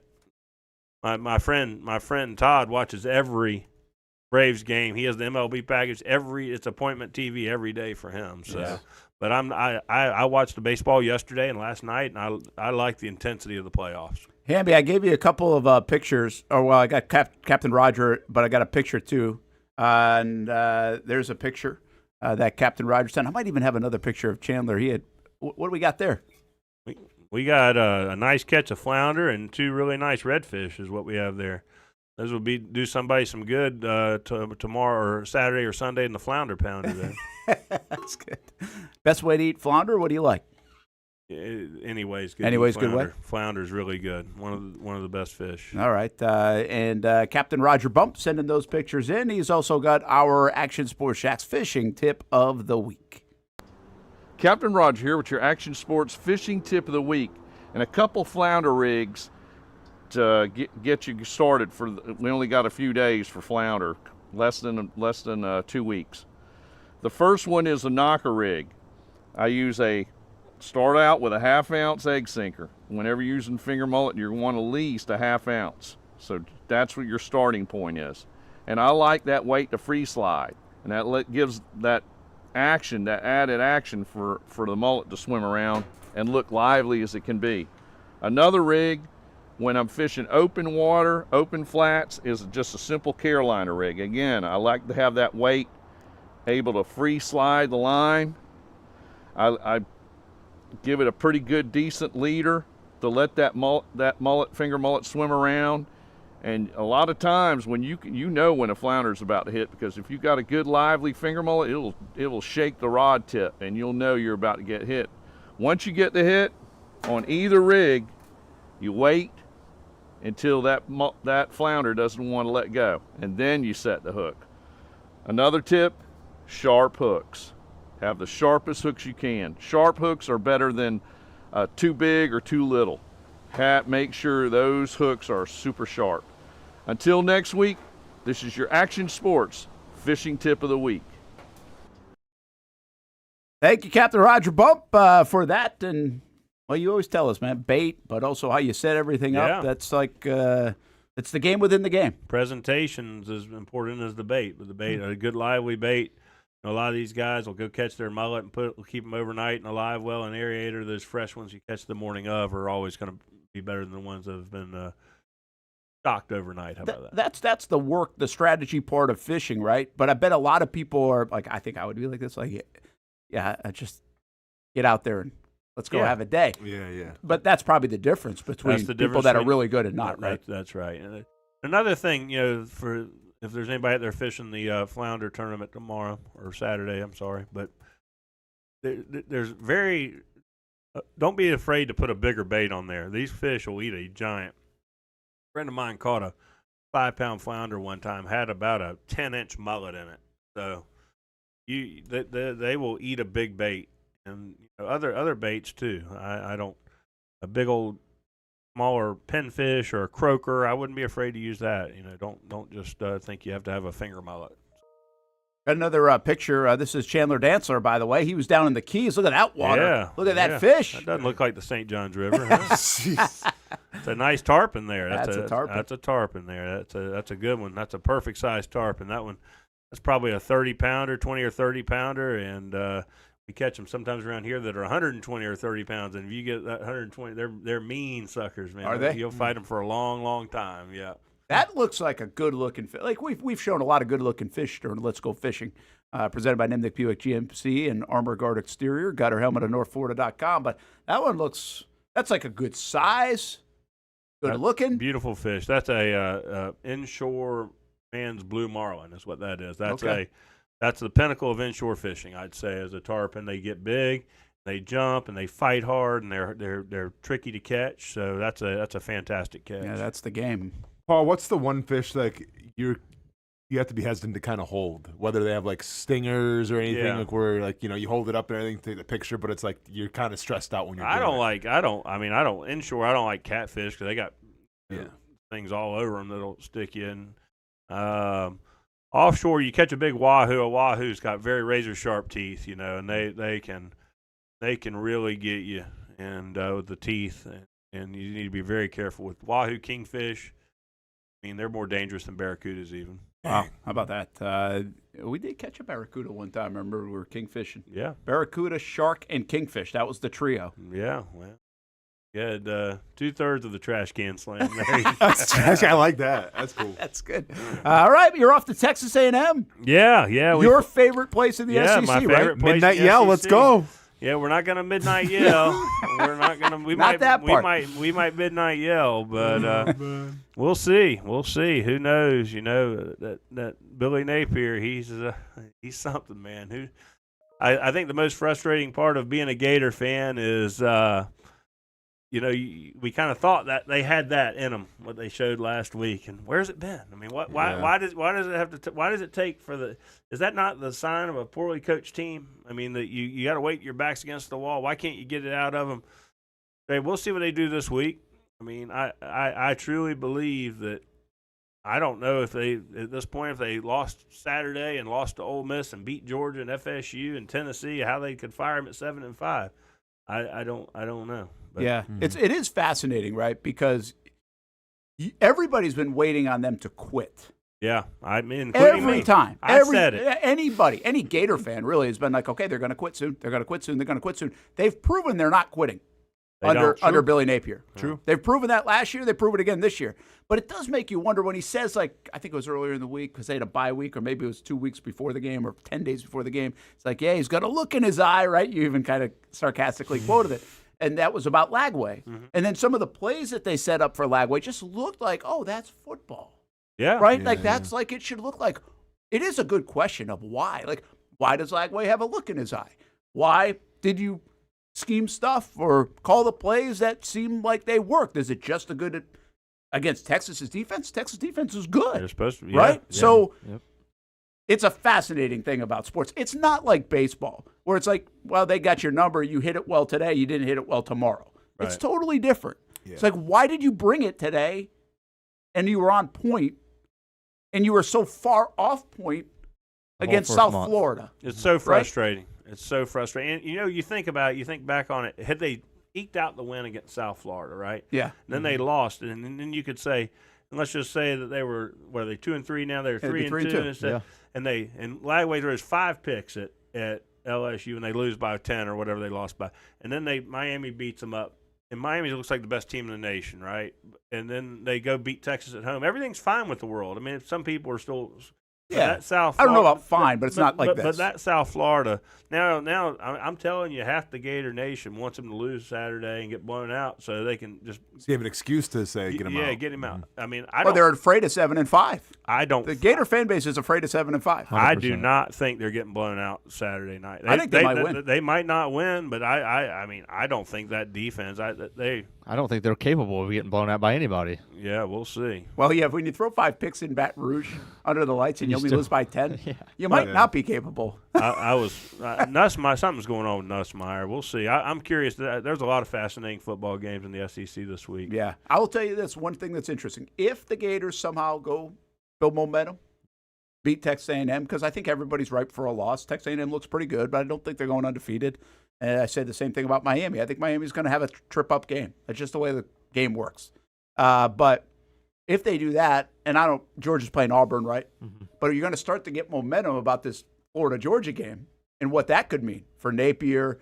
The Gators have a more legit chance than people want to give them credit for. I think it's pretty apparent for most of us outside of Hamby that the Georgia Bulldogs are not exactly what they've been. I think Hamby would agree with that. We talked about it last week. He thinks they're going to beat the hell out of the Gators. Yeah, of course he does. But because they're gettable. That's fine. What if they lose to Auburn Saturday night? 3-point favorites. I mean, that is ain't happening. Okay, well, we'll see. We'll see. Careful, Hamby, when you do this every single time I don't do this. I told him a few minutes ago before we went on that I was there in 2006 when Leak and Tebow, the national championship team, they beat the Gators over their weird stuff. That's a tough place to play, man. They're going to be. They haven't had a good home game yet, and it'll be a tough. If Georgia wins, they'll earn it. I promise. It's not. I'd be shocked if Georgia beat them 35-10. They might beat them, but I'd be shocked if they beat them. Yeah, I'm not sure they're just going to rout people like that. And listen, they really should have lost to Tennessee. Yeah, well, could have, should have. But they could be sitting in a Notre Dame kind of boat right now. Is the point? Like somebody said yesterday, if FSU hadn't turned the ball over, they would beat Miami. Well, if I hadn't eaten all the food I've eaten, I wouldn't be overweight. So. If I had wheels, I'd be a wagon. That's right. We can go all day. Yeah, I'm not going there. I don't know. True. I don't have a good example. How about the Jags, though, man? That was fun. Jags. You go to a lot of Jags games. That was fun. I go. I'm not going Sunday because we're coming back from Texas, but we'll be at the rest of it. How electric in the moments of Everbank Stadium was the 99-yard return? Unbelievable. We sit in the south end zone there, and Trevor's score was coming right at us in the area we're in there in the terrace. I've never seen so many people trying to get a look. When it was coming right there. Even his wife, Marissa. Yeah. I saw a video. Yeah. She's like on the table, trying to peek over and take a look. Yeah. So, just that play, that atmosphere at the end, everything that transpired on that drive, and then obviously the 99-yarder. I mean, the electricity at Everbank was real. It was really cool and one to remember. Yeah, a lot of people down in the first half about the officiating and everything else, and it was tough. It was tough. It seemed like it was 14-0, and everybody's like, "Oh my, here we go." Yeah, that game had every feeling. It had it all. Yeah. A little anger, a little a little here we go. It feels good to come out on top of one of those things. Paul Dozier, let's go fishing each and every Thursday. Send in your catches, sports@actionnewsjacks.com. Have a good weekend, man. Good trip to Texas A&M. Yep, see you next week, guys. All right, noon hour around the corner. We get our Republic Services recycled headlines in as well, and that includes, of course, the big trade. Tyson Campbell for Greg Newsome. What are the Jags getting in Greg Newsome? How much will it elevate their team? And we'll talk a little bit more about this trade and the Jacksonville Jaguars, because now all of a sudden it's right around the corner. It's already Thursday, and the Seattle Seahawks are in town. I don't really feel like everybody's got a great feeling for what Seattle is. They're a good football team, though. We'll talk more about it when we come back. When it's time to get a new car for anyone in your family, just remember, nobody but Nimnick, the #1 Buick GMC dealer in Jacksonville. Get the latest price breaks on 2023 and 2024 models or the newest 2025 vehicles in the showroom on Phillips Highway or shop online at NimnickBuickGMC.com 24 hours a day. GMC Sierras, Yukons, and the redesigned Acadias, or get the all-new redesigned line with Buicks. It's nobody but Nimnick, and part of the reason why is this is a first-class buying experience here at Nimnick Buick GMC. You're not just a customer, you're a friend. This is about getting a vehicle that best fits you and getting you on the road, and also helping you and your family down the road.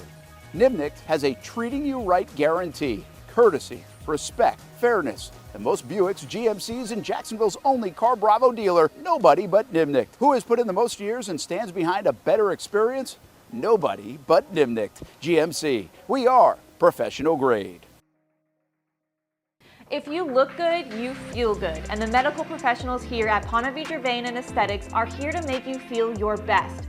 I'm on camera every week, and I have a confession to make. I'm not always confident in my appearance. Can you see my dark circles? Is my makeup highlighting my fine lines instead of covering them up? I question it all. So when I found out about the wide variety of procedures here at Ponte Vedra Vein and Aesthetics, I knew help was just one appointment away. Medical Director Dr. Megan Deacon Casey and her board-certified physicians have been using the latest in cutting-edge technology for the last 10 years, giving men and women their personal confidence boost. From Botox, fillers, Morpheus 8, and so much more.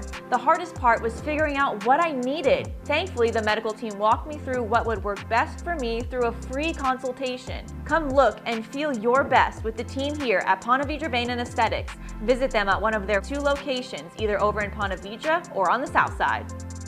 Baker's Sports. It's a hometown business filled with hometown people trying to make you feel right at home. Chris Conley, Jacksonville University. Walker Wright, class of 2018, West Nassau High School. Michael Young, Fletcher High School. Baker's Sports started in a grassroots way and now outfits much of the Southeast. Tony Mazzio, Stanwood High School, class of 2002.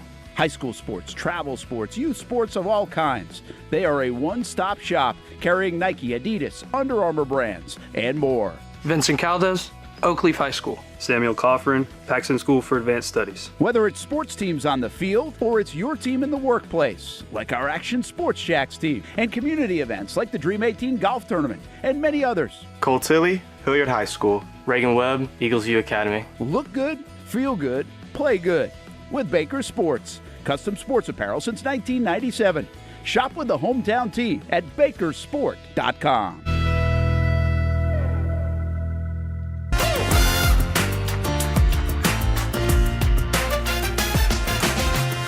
Empower a future, inspire a dream. It's a bold but simple mission for the Jacksonville Police Athletic League known as Jax PAL. Help the next generation of kids in Jacksonville shape a brighter future. Their after-school programs, teenage leadership programs. There's community outreach. This has been just an awesome opportunity to be out here with my colleagues and do something good for the community. It's really been an interesting opportunity to just see everybody work together in a way that we don't normally in the office. And there's sports.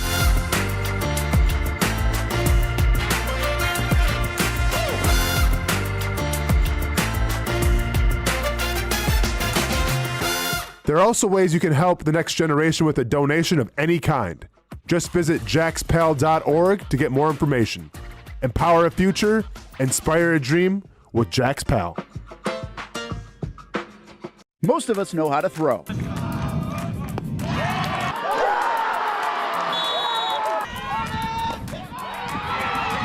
But you need to know what to throw. I'm not talking about footballs, baseballs, softballs. We're talking about those items you need to recycle. Republic Services explains it easy. Recycling simplified. 1. Know what to throw. When in doubt, throw it out. 2. Empty, clean, and dry those materials. It takes an extra minute, but it makes a big difference. And 3. Don't bag it. This makes the recycling process faster and more efficient. This is a look at the Republic Services North Florida Recycling Center. You can make this process even more efficient.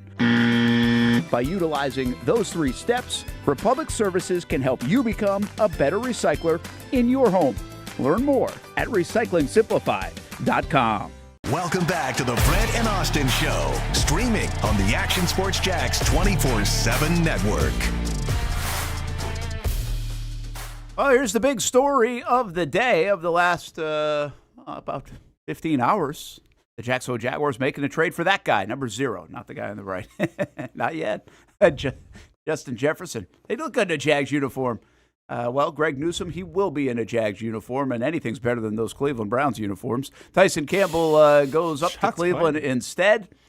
And the Jaguars also swap picks with the Browns. They elevate to a 6th-round pick, giving away a 7th-round pick. So there's that part, too, for the Jacksonville Jaguars in a move that was, quite frankly, surprising. I mean, out of nowhere. But to revisit what James Gladstone has done in our recycled headlines, Republic Services brings us recyclingsimplified.com.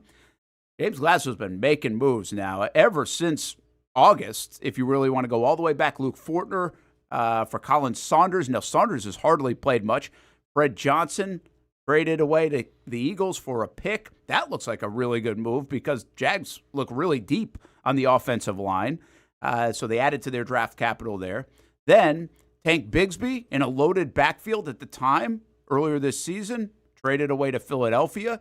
Hasn't impacted the Jags at all, but they got a nice return. Then Darnell Savage, the next week, released on like a Tuesday evening. A little bit surprising, but see you later, Darnell Savage. And then this one, after a week off from making moves, after the Monday Nighter, the Jags trade Tyson Campbell and the contract to the Cleveland Browns for Greg Newsome. And now we see what it will be for. We've discussed really the Tyson part of this a lot, maybe a little bit less the Greg Newsome part of this. He's a guy that's been in the league since 2021 like Tyson. He's played inside and outside, but he's really an outside guy. Mm-hmm. And when he played inside, it didn't look like he was as comfortable by all reports out of Cleveland. And he's played some good football, 3 career interceptions.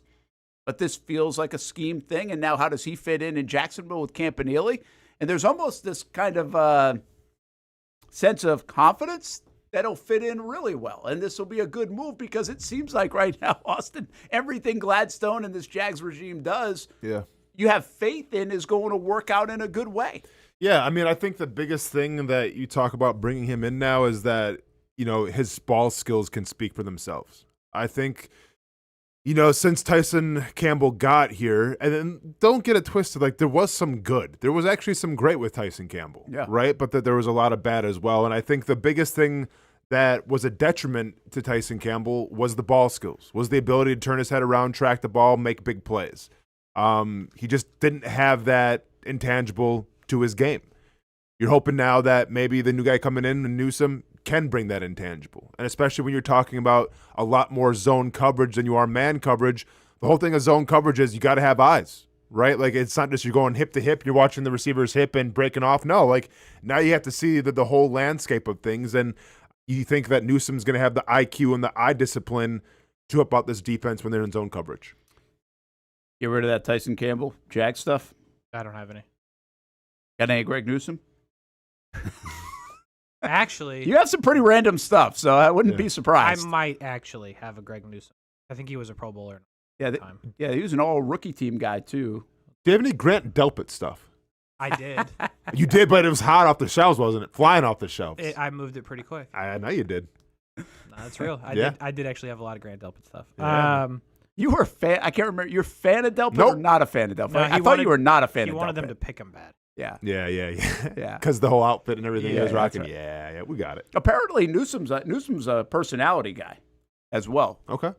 From what I read out of Cleveland, like people are talking about he dances and all this stuff. So personality can mean a lot of things. Well, it can, but I'm just saying, like people have said, "Oh, wait till Travis and him be dancing through the hallways," type of stuff. You know? Yeah, Tyson Campbell wasn't doing that. And Tyson Campbell's TikTok very videos and the Jags. We have said this many a times. The Jags don't have the personality at wide receiver and corner that associate with the position over the years. Very straightforward. Now, Jordan Lewis is that personality. Well, no, that's what I'm saying. Before this year, they bring in Travis Hunter, they bring in Jordan Lewis, and if Newsome will add to that, replacing, let's just say, like the Kirks of the world, and Jerry and Jones has a little bit of this too, but Tyson very just pro, even keel. hardly emotion at all. Yeah. So a little bit of that juice may be coming along with Newsome as well from Cleveland for whatever it is worth. The Jags are not happy. I'll tell you this from being in the locker room, not happy with their defensive performance Monday night. Not just the run game, some other spots. They did give up 500 yards. We talked about this earlier in the show. It doesn't look like they're complacent in terms of, hey, we got another big turnover. We're good. We're 4-1. It's like, nah, not really. It kind of like ticked off about the way they played. And this move showcases that you can elevate it even more. We think potentially there could be another move or two coming to elevate their interior or somewhere else on their football team. But, as you look at Seattle, I think this could be kind of a pissed-off defense. To use the quote from Liam Cohen, he was saying we might be a pissed-off 4-1 team. I think he was specifically talking about the defensive guys. Mm-hmm. So how much better can they be, I guess? On defense? Not just from Monday night. Yeah. Turnover-wise, it's hard to imagine they can be much better. No, of course not. Devin Lloyd can't play any better. Yeah, but I just think it's take the big plays out of it. And you start talking about, the run game of the Kansas City Chiefs, and they kind of enforce their will a little bit. Guys are getting pushed back, and the Chiefs were getting 6-7 yards a pop running the football. Like, that's got to change, right? So I think it's more of just, the chunk plays that we're talking about, set aside from the explosive plays. You think they're better? They can even be better? Because people are talking about their defense. Like, if you see stuff around the league going into the Monday night game, it's like this is an elite defense. And I'm not so sure I feel that way. I feel like it's an elite turnover defense. I don't necessarily feel like, when you talk about elite defenses, I'm thinking you're giving up 285 yards a game or something. Yeah. The Jags are not doing that. Like they're even before Kansas City, they were giving up a decent amount of yardage. They're not stingy like that. Yeah, I mean, I think you can, if you're going to keep getting turnovers that way, you can give up because you feel like you're going to make a play when you need to. So,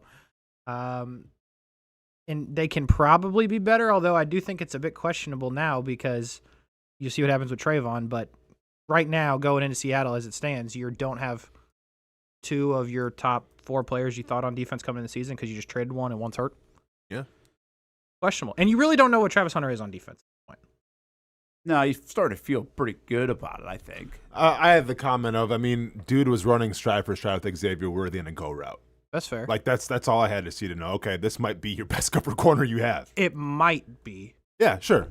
He's made like 4 plays. You can't sit here and say he's a lockdown anything yet. But keep in mind, in case, even though he's only made 4 plays, though, a lot of those plays maybe don't get made because he is locking down his guy.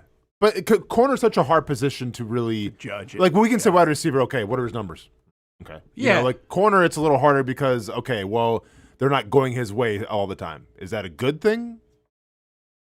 True, but I agree with you. But corner is also one of those positions where, and we've done it with Tyson Campbell, what have you done for me lately? Literally, play by play. What did you do for me last play? Yeah. If on the first play of this game, JSN burns the heck out of Travis Hunter, it's what have you done for me lately? Oh, you're not wrong there. And that's every corner. I don't think Newsome's going to play, but that's the same. That's why it's highly paid, and that's why you're on an island. Like, you get called out sometimes. Mm-hmm. So you don't think Newsome's going to play? It's Thursday. How hard is that? Come in and just from a corner I think it depends. Like, it depends the system that he's coming from. Like, there could be a package or so that they use with him, but, like, do I expect him to get every single rep? It's asking a guy a lot, I think. Yeah, because he probably not even here yet. Well, he's coming in today. Well, I know. After practice, but after practice. Yeah. So he's got 1 day to figure it out. Yeah. It's a light practice week for the Jags coming up Monday night anyway. It feels like if you're going to put him out there in any heavy capacity, you're asking to get I'll say this much. Like, it's a lot easier, I feel like, to get a new guy on defense than it is on offense. Absolutely. Like, offense, it's the playbooks are just strenuous. Like, on defense, the playbook can be thick, but honestly, and I assume Campanelli runs it this way, they're only going to have, like, a 3 or 4 call. Like, it's not like you have the entire playbook for the Seattle Seahawks. Like, you'll watch film, you'll see, okay, this is where they're vulnerable, and then we'll have, like, 3 or 4 calls. So Newsome can probably come in and, like, learn those calls. But, it just depends on, like, are you confident with him just throwing him in there? Yeah. Because a lot of the secondary, it's a lot how you work with everybody else. How will he work with the safety? That's what I'm saying. I feel like you're asking for a busted coverage. At least one. Yeah, it might be. And I guess what's worry on that, let's just say he doesn't play. But I think it's worth noting, too, I don't think the hamstring is a reason why he wouldn't play as far as I can obtain, at least from an information standpoint, even though he was limited in Cleveland's practice. So maybe he doesn't play as much, to you guys' point. I think he plays some, but maybe he doesn't play as much. Then it becomes kind of an interesting deal because in my mind I'm thinking, okay, Newsome, Jordan Lewis, Buster Brown rotates with Travis Hunter. It actually could be then Buster Brown and then Newsome rotating with Travis Hunter. Like that's where the reps come in. Mm-hmm. You know, if you have 35 for Hunter or whatever and you do 25, let's just say, or 30 with Newsome. Yeah. There's a rotational piece in there. Jarian Jones got in the game late, but hasn't been playing a lot. So doesn't feel to me like he's in that rotation. Now maybe he would be if you rotate Buster Brown and Jarian Jones a little bit.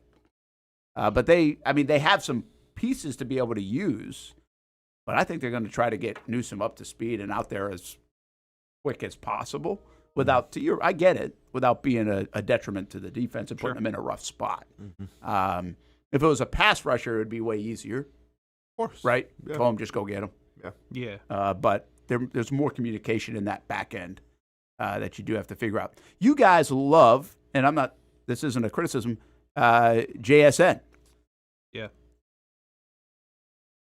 Like, how dangerous is he to the Jags? I know he's playing really good football.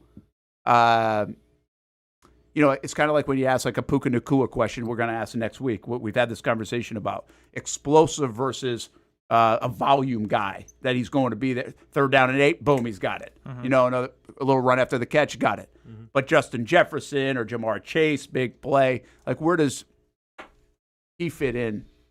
You want to take it first, Casey? Sure. I think obviously there's a lot of volume, but I think what makes him special is like you can throw it to him 2 yards away from the line of scrimmage and it becomes a 60-yard. Okay, yeah, that's dangerous. He'll run past you, he'll make you miss, but also he will get behind you. Now, he's not going to go up and get necessarily physical with you, right? That type of play. But I think what they like to do is get it in his hands and then just let him create, because they know that he can run past you, can make guys miss, and wherever they get him the ball in the field, he's going to do something. So. He's got a 16-yard average per reception. That's damn good. Mm-hmm. He reminds me of like Antonio Brown, where you can run the entire route tree. You're super shifty. You get the ball open in space when you do good things happen. Oh, and by the way, they can take the top off with you as well. Mm-hmm. That's why I think he's probably a top 5 wide receiver in the league, because the guy can do it all. Yeah, he's special. Like I feel like he's on a team that maybe gets overlooked sometimes. Yeah. Like in terms of like wide receiver prowess. He's that guy. I mean, there's a reason why they let go of DK Metcalf. Yeah. And I think this is probably not going to do him enough favors, but I think he's a significantly better Tyler Lockett than when Tyler Lockett was in his prime. Yeah, because they did a lot of that with Tyler Lockett. Lockett was a dude in Seattle. Yeah, he was good. They just tried to get him the ball any way they could. Like they do that with JSN, but JSN's more talented. So, I think he's a problem, and I don't think anybody really matches up on him great, because if you're big, he can run away from you, and he doesn't really want to play the physical game. But I mean, you got to be fast. So I think it's interesting how they're going to try to defend him, because he is their guy. Like, and they'll scheme him open. Yeah, He'll get touches. That's the whole gimmick. Like, the way they use Njigba is what you hope that one day Travis Hunter can be. Yeah, interesting. They're going to go to him. I get it. The Sam Darnold part of this. The Sam Darnold that we all know. Casey's guy. Sam Darnold we all know. Don't curse again, Casey. Seeing ghosts with the Jets. Great season with the Vikings. Comes here, throws 3 picks. Like, we've seen bad Sam Darnold here in Jacksonville. But in the last 2 years, Sam Darnold's been very good. Last week, he was terrific outside of the late interception. Had 4 touchdowns, like 4 incompletions or 5 incompletions. And this isn't just a Kevin O'Connell thing, is what I think is worth noting. O'Connell has been the QB whisperer, the whole tree of McVay. Well, he's going to Seattle, and now it's like a Sam Darnold thing. Sam Darnold's just playing a lot better football. Is he playing as high level as Baker Mayfield? Probably not, but it's more the story of Baker Mayfield than it is about the coach that's coaching him, the scheme that's scheming him at this point. What do we expect out of Sam Darnold? The guy that we've seen in Jacksonville before, or a guy that's bordering on like very good quarterback play? I'll go first. I think a guy bordering on very good quarterback play, because once again, like, and we always want to go back to the Vikings game here. Like, and I get Sam Darnold had some interceptions, but that was all because they're trying to feed Justin Jefferson because he wasn't happy in that game. Like, Sam Darnold literally went out of his way in double coverage like twice to try to get Justin Jefferson a touchdown, right? Like, I don't think you have that problem anymore now in Seattle. Like, yeah, Njigba could be a top 5 wide receiver, but I don't think he's like the diva-esque yet where he's asking for the ball 10 times a game. Right. So I expect to see a much cleaner, much better version of Sam Darnold than what we saw when Minnesota was here. I also think the concern would be for the Jags side, which is what Austin was talking about against the Chiefs. Like, Seattle also, they want to run the ball a little bit. And if you're going to let them get 4, 5, 6 a carry with what should be Kenneth Walker, Charbonnet, yep. but could be Charbonnet, then it gets even goofier because then they want to get it out of Darnold's hands anyway. So I think if you stop the run, that goes a long way in stopping Sam Darnold. But you know me, I think he's going to throw for 600. Tougher win for the Jags, Seattle or the Rams? Tougher win for the Jags, Seattle or the Rams? I think the Rams are tougher win. Rams have a long way to go, though. You talking about to England? Yes. Yeah. Yeah, they're, I'm just saying, staying I think over this week. Like they're not. Are they there right now? No, I mean they're staying in Baltimore, so they're not flying from there. Okay. Okay. I mean, to be fair, on paper, the Rams. I think the Rams are a better team, harder to beat team on paper. No, you think Seattle? Yeah. Okay. I think if you get Trayvon back for the Rams, you have a quarterback back there that isn't going to move away from you with the Rams. You know what I mean? Mm-hmm. Okay. I just think the way Seattle plays offense is so, like, the Rams want to drop back and throw the ball, which I think does favor the Jags in terms of their pass rushers. Yeah, but they can still run the ball though. They can. I mean, Seattle just gets it out, man. Yeah, no, they do. They're a frustrating team to game plan against. Yeah. Well, and their defensive front, by the way, is terrific. They're one of the best in the league against the run. I think they're allowing 83 yards a game. Seattle or LA? Seattle. So Rams have a good front, though, too. They do, but Seattle, statistically, I think is even better and more dominant, if you will. So you're taking a strength away from the Jags. Now, the secondary got torched by Baker Mayfield this past week. They've been beat up. So that'll be an interesting attack for the Jacksonville Jaguars. I think both games are tricky. I feel like the Rams game is hard because I've said this multiple times now. It's the mentor and the student feel, from Snead and McVay to Gladstone and Cohen. But I did just see Gladstone and Cohen and company beat Andy Reid and the Chiefs. True. So I don't know what factor that is. It just feels like there's a little bit of a factor there. There's an intangible edge, if you will, to the Rams in that game in London based on knowledge and experience and everything else. I don't have that same feel for Seattle, but I think this dude is highly underrated as a head coach in McDonald. I mean, I think he's Baltimore's been missing him. fantastic. They're missing him, but he's been very successful. I think it's a quiet story how good he's been for them. And I think how physical they are and everything else. And their good is really good. I do think they have a little bit more of a gap between their good and their not so good, which depends which one travels and shows up in that sense. Hamby, didn't you have a question for us yesterday we didn't get to? Oh, yeah. Which, on the rest of the schedule in total, which non-divisional team will be the toughest game for the Jags? Yeah, I thought it went along with this. So you got the West still. You got the Rams, you got Seattle, and you got Arizona. Include Denver. And then Denver and the Chargers. Those are a lot of tough ones on paper. Okay, so what was the question? What away game is the hardest? No, just what game in general, just outside of the division. Outside of the division. Yeah, I mean, I think Denver in December in Denver. That could that could be snowing. That felt like the hardest game on the schedule in a lot of respects for the season to me, even with the tough start. It just felt like really San Francisco we thought was going to be hard. Yeah. Like Kansas City to me on a Monday night with the place juiced up didn't feel as hard as Denver in December even. Yeah. Based on this, because we know their defense is really good too. So that's going to be like a 17-13 type of game if your defense plays well. Take the under, yeah. Yeah. So because does their offense? I'm saying Denver, but I didn't think Seattle would be this. Denver's offense. Yeah. It's shown flashes. I think they're still trying to get their groove with Cortland Sutton, and then their wide receiver too is kind of, you got Mims, but like he's kind of been off and on. They got Troy Franklin from Oregon, who's kind of, I watch a lot of obviously Denver Broncos. Yeah. But they're a balanced You're team. our insider. They're trying to be a balanced team, but their defense obviously is their calling card. But that you might be able to go out there and score 17 points and win, depending on the weather. Maybe. Yeah. But Bo Nix also has shown dude could be the real deal. They could. Good, but he's not there yet. But he could. Yeah, I mean, I feel like now it's funny how the goalpost shifts. 4 wins and 4-3, we would all signed up for. Mm-hmm. Now it feels you got to take advantage of this and just with get wins. 2 home games and get a win. And I think both games are tricky. Both games you could lose, and it would be.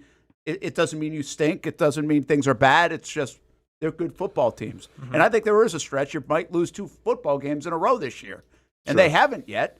And then the back end is harder to find that where they might lose 2 football games in a row. So this might be the stretch where you lose 2 in a row. But if you lose 2 in a row, you're 4-3. It feels like a little bit of a missed op to get to 5-2, which feels a lot different. And you would go 2 games in a row into the bye week, which also doesn't feel very good. So there's some importance here, I think, like every week. But as the season has shifted in terms of perception, you got to take advantage of what you've done in the first 4 weeks. First 5 weeks, and now get yourself ahead even more. Oh, yeah. I mean, we've literally gone from hopefully we can win 2 of the first 5 games to now looking at NFC teams for the Super Bowl thinking, Lions might be tough for the Jag. That's where we're at right now. Yeah, it feels good. It does feel good. And it's kind of crazy Feels all in great. the same breath, right? But it can feel bad in a hurry in the NFL. Oh, yeah. That's what you kind of like, okay, don't do it. I think this one's tough coming off. Now, I'll tell you this, those guys are fatigued. I think they are. They're talking a good game. I think they're beat up. Now, you can get recovered by Sunday. I'm just telling you, I was in that locker room yesterday, and they were still wearing Monday night. And I think it was pretty obvious. I think a lot of people in town are still wearing Monday night, but you don't have to go play a football game on Sunday against a good football team. I got to go to a wedding. You got to go to a wedding. You'll be wearing that all weekend, too. We'll take a break, laying down the law coming up next. And, Casey goes to the dartboard. See how that right arm from old Palmetto High School is. This is so scummy. Brent doesn't have to do any of his penalties, but yeah, sure, I'll go. Yeah, eventually we'll get to it, huh? No one's going to pay anything ever on this show. It's cool. We'll pay it. We're working on it. Mine's going to be like go play in traffic. Listen, we got Tyson Campbell getting traded. It sidetracks me. It's been a month. You just got to wear a suit and talk like Dan Hicken. Right. What else do you have to do? I need a wig. Oh. I need some other things. Just like spray your hair a little whiter. Can't you some spray stuff? We got spray some. paint. Yeah. We got some. Takes 5 minutes to get ready for it. I know you got a suit in your office right now. Yeah, we're fine. I don't need a suit to be Hicken. Next month. Yeah, I'll take care of it Well, next month. A suit with sneakers would be good. Let's go with the... We'll be back.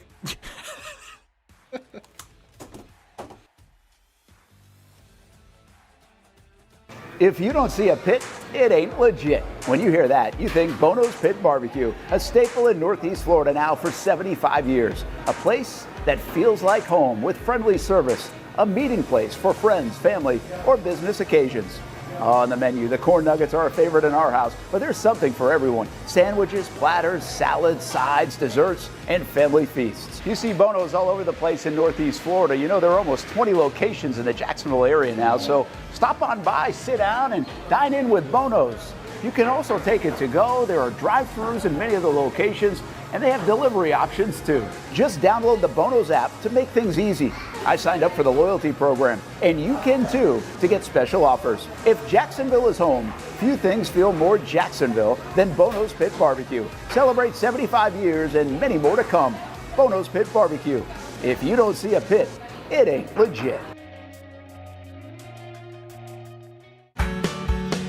People helping people. It's at the core of what Alive Credit Union is all about, and it's been that way for over 70 years. From the start in 1954 to today, the mission remains to inspire financial wellness and give you a financially fit lifestyle. Alive Credit Union and its employees are committed to not only serving their valued members, but also our community here in Northeast Florida. I had a chance to see that commitment firsthand as Alive partnered with our Action Sports Jacks 24/7 team to bring you Armada men's and women's soccer broadcasts. Inside the 18, it is a shot, and it's a goal! Chloe Chivers. And that connection to the community continues with Alive Credit Union support of the Police Athletic League of Jacksonville. Alive Credit Union's commitment to our community also involves serving the financial needs of all first responders through the recent merger partnership with City and Police Federal Credit Union. Join the community and become a member of Alive Credit Union today. Find out the many ways you can be inspired in financial wellness at alivecu.coop.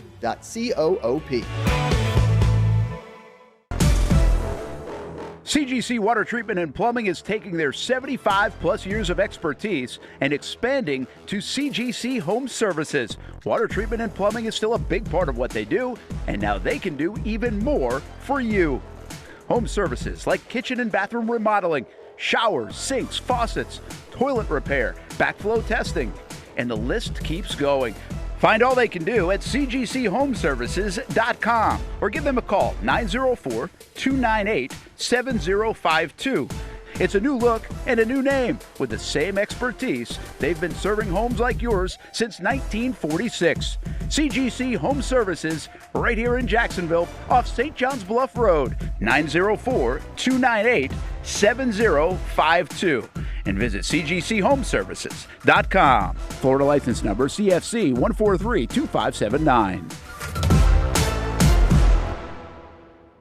For the game day hustle and every day in between. Juggling my show, Jag Social, to going under the Friday night lights and a social life, it's a daily tournament. But this ride, MVP status. The all-new 2024 Lincoln Nautilus isn't just my car, it's my personal locker room, office on the go, and VIP lounge on wheels. Let's talk tech.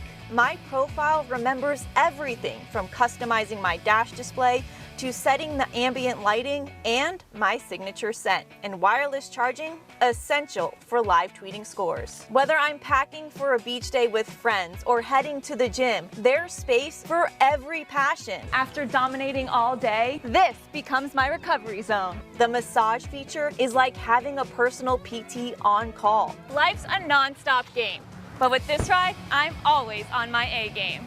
The 2024 Lincoln Nautilus. Drive your passion.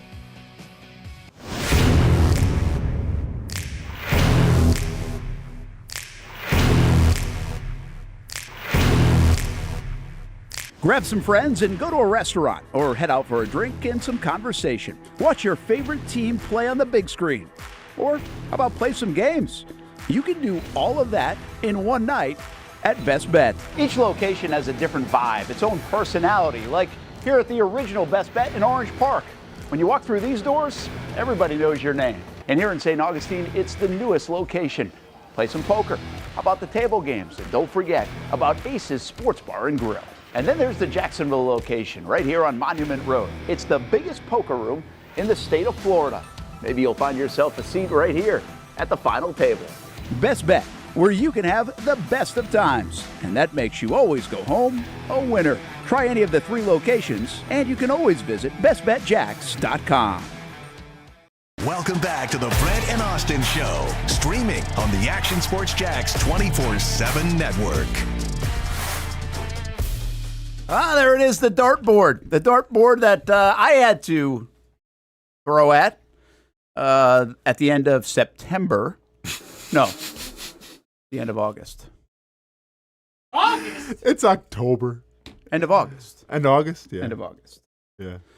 Yeah, we still haven't paid up. Yeah. We will pay up. Yeah. Eventually, It's a good-looking shot with the golf club there. A lot of golf in that picture. We get 2 angles for everybody. Do we have dates when things are getting paid up, or are we just going to...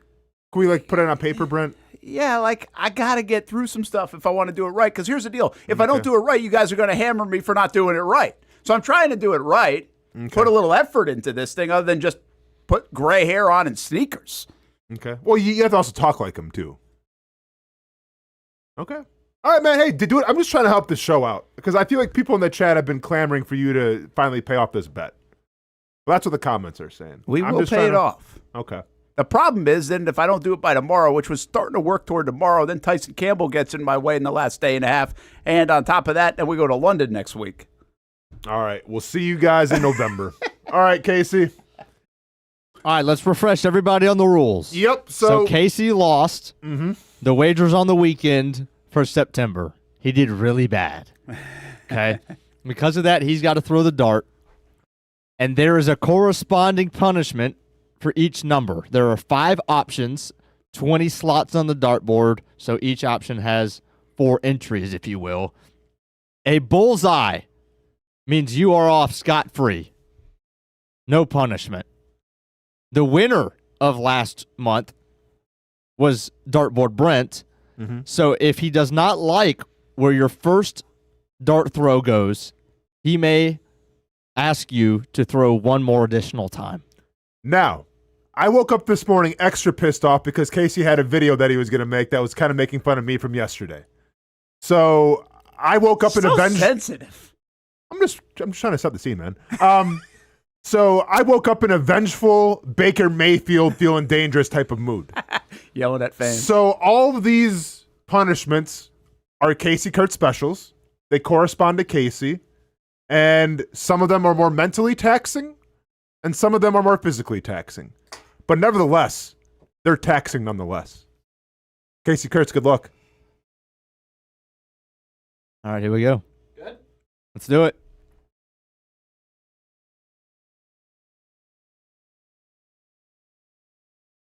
Didn't get the bullseye. Casey, what are you looking at What do here? we got? What number? Wasn't a bad throw, by the way. Number 10? Yeah. Are we sure? Are we positive with that? Wait. I will bring you the dartboard. Okay. I feel like he should be able Hold to on. tell the number. Hold on, just keep it right there. It's like right on the silver, but it's in the black, which is... Okay, 10 it is. 10. Casey, you have to listen to 2 hours of 1010 XL and give a synopsis. And then you need to watch the final episode of Stranger Things, from the last season, the hour and 30-minute episode, and also give us a detailed synopsis. So that's about 4 hours of work there for Casey Kurtz. Brent, I'm going to be honest. This is the one that's probably the least punishing, and I would like to see him throw the dart again. But once again, you're making the call here. So if you feel like you like that punishment, by all means. But there are some more, I think, better ones. I think Hamby would agree with me, some better ones. Mm-hmm. This was the one that was like on the depth chart. This was the lowest one. Yeah, I kind of feel like, especially after like looking at or it showing up on my Twitter feed today, that we're already doing enough to help 1010 out. Like, I don't nice. need a whole synopsis Okay. of how they will, how they're doing for 2 hours. Okay. Because the synopsis also would be like, that commercial was pretty cool. Okay. So I'm going to avoid that. I'm going to still be my Dan Hicken and pump him up after 40 years in TV and on the radio. Okay. And the inventor of the wheel. We will get done. But let's try to stay away from Okay. the other station in town for a moment or two. Okay. New throw, hopefully not a bullseye. Re-rack. Casey? Good. We're good. Oh, as the dartboard almost he flies thinks that off. things are about to fall, which would be kind of funny. 3. Tyson Campbell, number 3. This one is okay. It's not my favorite one, but this is the one this is my pissed offness coming out. This is the first one I thought of. This was cranky you? Casey Kurtz, for 3 episodes on the Me O'Brien 904's podcast show, has to have his own segment called Casey's Corner. Whatever that is, so be it. But you have to go on Me O'Brien's show for free.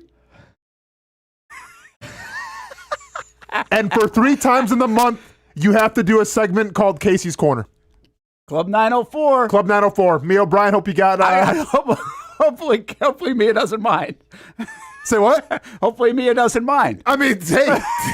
You're forcing Casey on her show. Yep. Casey, how are you feeling about that one? Okay, and Mia O'Brien said he's good to go. Look, there's Mia right there. Oh, there she is. Casey's Corner. Here we go. I forgot Mia was here. Yeah. Thumbs up. There you go, Casey. Other prizes would have been, by the way, other punishments. If you would have hit a 1, a 6, 11, or a 16, when Casey comes into the studio, he has to wear a Casey Musgraves t-shirt, and then every time he speaks, he has to give us a Casey Musgraves fact. Another one would have been Casey has to agree with Brent and everything that he says and sincerely compliment him, and if he doesn't, every time that he doesn't, it's 25 push-ups. Wow. And then the other punishment That would would have have cost been me money because I had to bring the ambulance here just in case. this was my favorite one. At least I would have got off pretty early. I'd have died. This was my favorite one. Upon the studio, so Brent, myself, and Hamby had to find a Joe Burrow picture wearing an outfit that Casey had to copy. That's Yeah. good. That was our favorite one, but unfortunately, you didn't get that one. All right. You All never right. know where the dartboard's going to Casey's Corner on Club 904. Looking forward to Hey, it. Mr. Hugo, settle down, by the way. It'll get done. You sound like a burner account for Casey and Austin. We're just Appreciate speaking. you. What do you say? He just, if he's on the payoff bit. Is he the only one that comments on the payoff bit? I'm telling you, man, people want to see the payoff. We'll get the payoff. Okay. This is not going to be good for me. Because like now I'm out to like ruin it, right? So No, you can't. No, that's not. You got to. I'm not going to talk Jaguars. I don't care. It's Casey's Corner. I'm talking about whatever I want. It's going to be rough. Brent, you gonna wrangle him in here? Yeah, we'll try to wrangle. Okay. Don't worry me. I thought it was a good punishment. Yeah. I have to go on and talk Jags? Something. It's Casey's Corner. You tell us. That's what I'm. So it sounds like I'm making the gimmick. Well, I mean, it'll probably be some within Jake-centric reason, stuff. I would think. Yeah, within reason. Club 904. Oh, here comes Megan Maroney conversation for 15 minutes. I'm good with that. And by the way, 3 times, Casey. 3 times. Yeah, that's fine. Yeah. Okay. Yeah. Just making sure we're I think you just helped Mia anyway. Now she doesn't have to book a guest for a couple of times in the yeah, next Mia, month. you're welcome. You're booking. It's not going to be good. Yep. You can just have the mute button ready. Can I cuss on your show? We do too. Yeah, maybe. All right, another timeout. We come back laying down the laws coming up next. At least you hit the dartboard twice. That's good. Not bad. Yeah. I was worried because one I threw when you weren't there. A little nervous. What happens if you don't hit the dartboard? Is it just like dealer's choice I think then? you get fired. Okay, you I get think fired. you have to do all 5. You got to do all. Oh, I like that. That would be something. good. I like that. That's That'd be good, something. actually. All right, we'll be break laying down the law coming up next. What are we going to debate? Well, Casey will share that with us. Hopefully not You guys are in trouble now. anything to do with chimpanzees this week. Rest in peace, Jane Goodall. Rest in peace, Jake.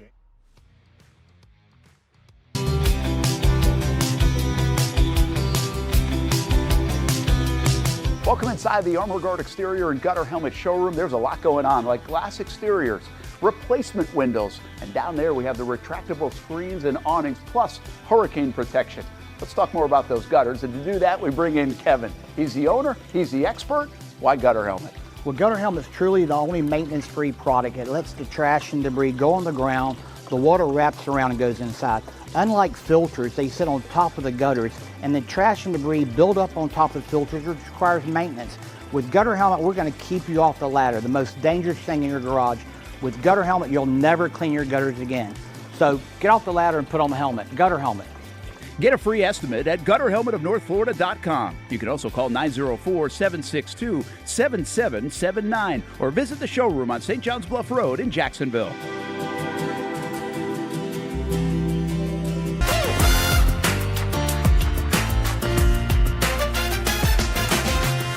Empower a future, inspire a dream. It's a bold but simple mission for the Jacksonville Police Athletic League known as Jax PAL. Help the next generation of kids in Jacksonville shape a brighter future. Their after-school programs, teenage leadership programs. There's community outreach. This has been just an awesome opportunity to be out here with my colleagues and do something good for the community. It's really been an interesting opportunity to just see everybody work together in a way that we don't normally in the office. And there's sports.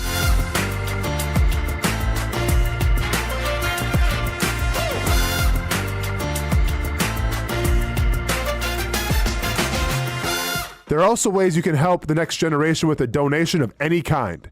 Just visit jaxpal.org to get more information. Empower a future, inspire a dream with Jax Pal. It's one of the hot spots in the area. Welcome you to String Sports Brewery out at the beach. Big crowd on hand tonight. The fans are here. And now, the newest hot spot at the beach is open. String Sports Brewery in Jax Beach has opened its doors with rave reviews. We're going to be fans forever. Cozy up to the bar. Grab a seat in the sports-themed restaurant. or grab a seat outside and feel that breeze coming off the beach as the weather warms.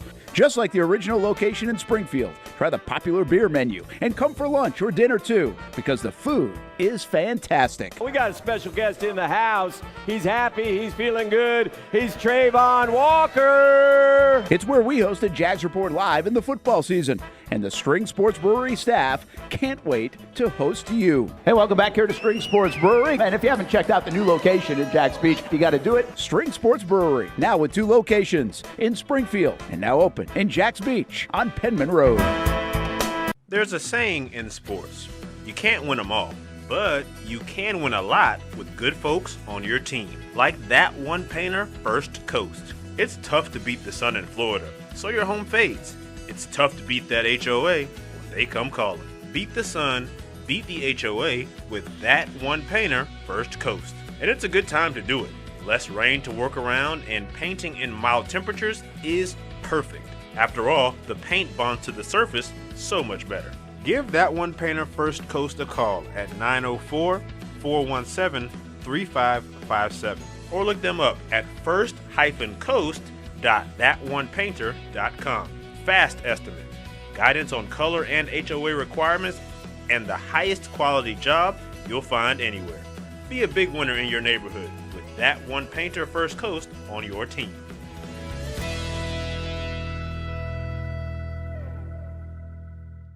Sun's out, suits out. That's right, it's summertime in Florida, which means it's time to say goodbye to bulking season and hello to shredding season. But if you're like me, you're having a hard time sculpting and shaping those final pounds. That is until I came and saw my friends over at Ponte Vedra Vein and Aesthetics. Right now, everyone is hopping on the Evolve X train, and the only destination is finding your perfect summer body. The technology uses electrical muscle stimulation and radio frequency energy to cause your muscles to contract, all while heating up those deep layers of your skin and tissue to produce collagen and reduce fat.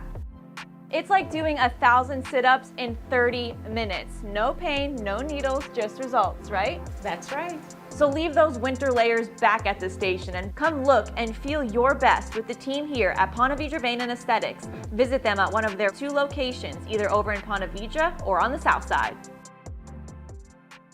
Welcome back to the Brent and Austen Show, streaming on the Action Sports Jax 24/7 network. Hey, Jaguars All Access. Tonight we have Josh Hines-Allen on the show. And good to have Josh here. He used to host the show with us, co-host the show. So he'll be at String Sports Brewery in Springfield on Fox 30, right here on the Action Sports Jax 24/7 network. Coming up, actually, right after our show, Club 904 with Mia O'Brien as well. Then Fleet and Footy at 2 o'clock. So we got a full day lined up. 3 o'clock, Scrap House from last night with Austin and Casey as well. And we just keep going on and on all day. So a lot of good stuff. And tomorrow night we've got high school football, 7 o'clock all the way through midnight on the Action Sports Jax 24/7 network. Really a lot of fun going on right now with the Jaguars 4-1. They keep giving us a lot of material as well. I started the show off with that. I shared, it's amazing how much material the Jags have given us with the new regime, with a 4-1 record, with the clunky offense, with the drops, with the Trevor game the other night, with Liam Cohen and Robert Saleh, just now Tyson Campbell, Darnell Savage, Tank Bigsby. Wow. Keep it up. Keep it up, Jags. It's gold right now. We appreciate it. Brent Martineau, Austen Lane, Jason Hamby. All rise. It's time for Laying Down the Law, brought to you by Kenny Lay and Associates. Get up. Get up. A little bow. Men Only, Family Law, We have to stay only.com. I'm not staying standing. Yeah, what are we doing? All right. What you got, Judge? Aaron? Huh? Judge Aaron? Minus Judge 1 Aaron. minus 1 point for Who's Judge Aaron? Did I miss something? Aaron Judge. Oh, I'm tripping. My bad. That was, wow. I went over my head. You know what? We'll start with that. Forget it. I did have a Yankees one. We'll start with it. Give me -1. Brent, known loser in this bit. Can start. Yankees. That was bad. They're done. We'll see you later. Cancun on 3 for the New York Yankees and Aaron Judge and all of those folks. Where did the Cancun thing come from? Did I miss that? The Lakers. Oh, I mean, it's been a thing for a while, a long time. Just for everybody that Yeah, goes home? yeah. Okay. Yeah. I thought it was Cabo or something. Golf courses in Cancun are kind of the two big things. When you, But it wasn't specific to the Yankees, this one. No, Because no, I have no. heard that a lot. I think it really started with like a basketball. Okay. Could have been.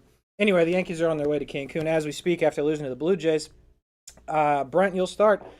This will or will not be the nail in the coffin for Aaron Boone to no longer have his job. Yeah, I think it's it. I think they went to the World Series. That saved them. I was surprised they still had a job going into last year after some of the failures, including missing the postseason just a couple of years ago. And they stuck with it, Cashman and company.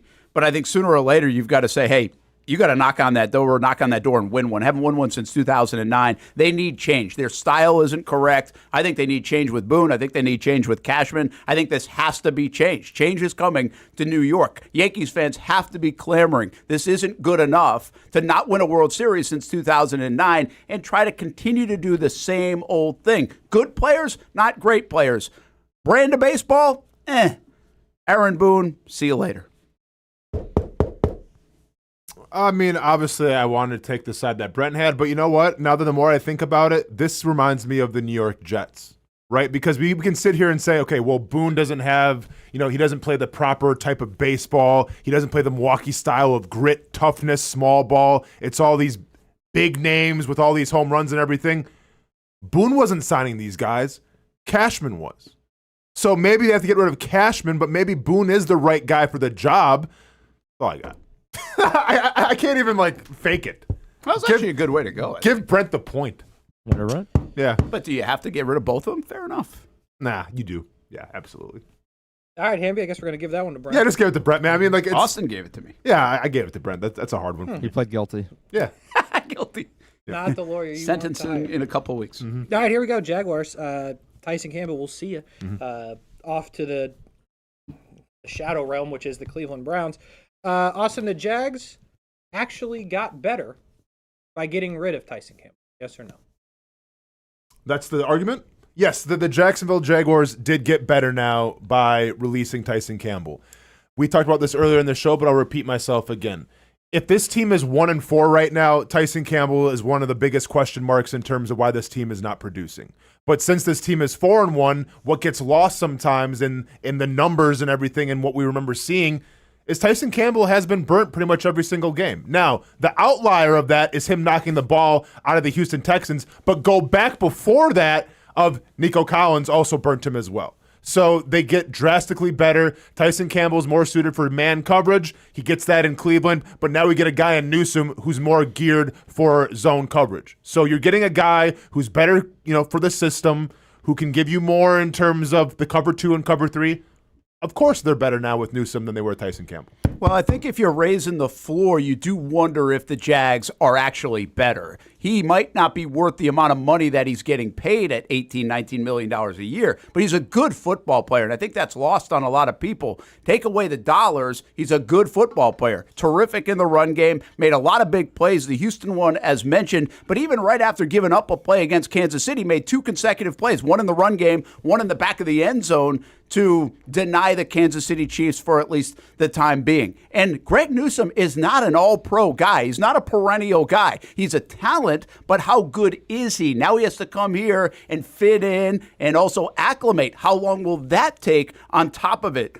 So I don't think you can say that the Jags unequivocally got better with a move like this. They certainly look better in the future from a dollar standpoint. But we're talking about on the field Sunday against Seattle. Are the Jacksonville Jaguars better with Tyson Campbell now in Cleveland? I don't think so. Hamby. I think Gladstone, with the help of Campanile and all those guys, made the move not with the dollars in mind, but strictly because they thought it made him better right now. Winner Austin. Pop culture for the win, Harry. Here we go. Does anybody have a chance to win round 2? Yes. I mean, to be fair, Brent. In reality. Yeah, but Brent. Well, absolutely. I mean, to be fair, your biggest argument on Newsome was, he's not an all-pro. Okay. Anybody could win at any time. Okay, just check. Yeah. So go ahead and win this one, Brent. Here we go. Oh, boy. Can I use Google? You might want to. Both of you. Happy Leif Erikson Day, fellas. Oh, yeah. You guys familiar with Leif? Oh, I know Leif Erikson. Well, Leif, but yeah. Leif. Okay. Okay, this one's a little. This one's. I'll call him Leif, but go ahead. Leif. Well, this is a little hint biased because Norwegian and thank you Austen and those things go we together. Celebrate this where I'm. It's all good. Brent's up first. Brent, today is I'm calling him Leif. Leif. Because this is America. It's called laying down the law. Leifing down the law. Leif Erikson Day. If you don't know about Leif, apparently Too bad. Too bad. Brent, Christopher Columbus gets a lot of love around these parts, being the United States of America. Leif Erikson should get more or less credit for what he actually did for this country. Happy Leif Erikson Day. Yeah, happy Leif Erikson Day, or Leif Erikson Day, Leif. by the way. So, and we owe a lot to Mr. Erikson. Christopher Columbus canceled, by the way, probably in the last 5 years in some way, shape, or form. So I do think Mr. Erikson should get a lot more credit for what he has done for the United States of America. Which case closed. Which was okay. Yeah, you're right. Awesome. What's the argument?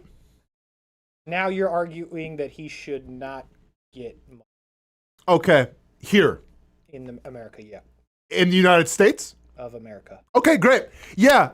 Well, as the other lawyer just said, he said the United States. I actually want to talk more about Newfoundland and Canada. Is what Leif Erikson was more known for than actually setting sail in the United States. If the argument is who is more important to the United States, let's go and take Christopher Columbus, who actually set sail here. If we're talking about North America, then we can talk about Leif Erikson because he set foot in Newfoundland, not the United States. I'll take the win. Appreciate you guys. You have a good day, everybody. Thank you, Hamby. I mean, it's me because, I technicality. Appreciate y'all. I'll go ahead and cue the music. Wait a minute. Shout out to Newfoundland. This dude's like Patrick Mahomes with the refs. That's actually a great point. What are we doing? What? 1 yard. Hey. 1 yard. You just threatened the judge. Brent. Jury. Brent, because it's a dub. It's a dub. It's okay. Leif Erikson discovered Newfoundland. He wasn't in it. Look it up. I'm looking at it. It says he is Newfoundland. He is thought to be, listen to me, okay, the first person to step foot on continental America. North America. You said United States. Yep. United States is in North America. North America is also Canada. Did he step foot in Canada or the United States? Continental America. Look where he set sail in Newfoundland. I'll keep dancing. Are you sure, Brent? Are you sure Trump has not taken over Newfoundland yet? Are you sure? Because I could have sworn there was something like that. Shout out to Miss Loken, my third grade teacher, when we celebrated Leif Erikson Day. You know what I'm saying?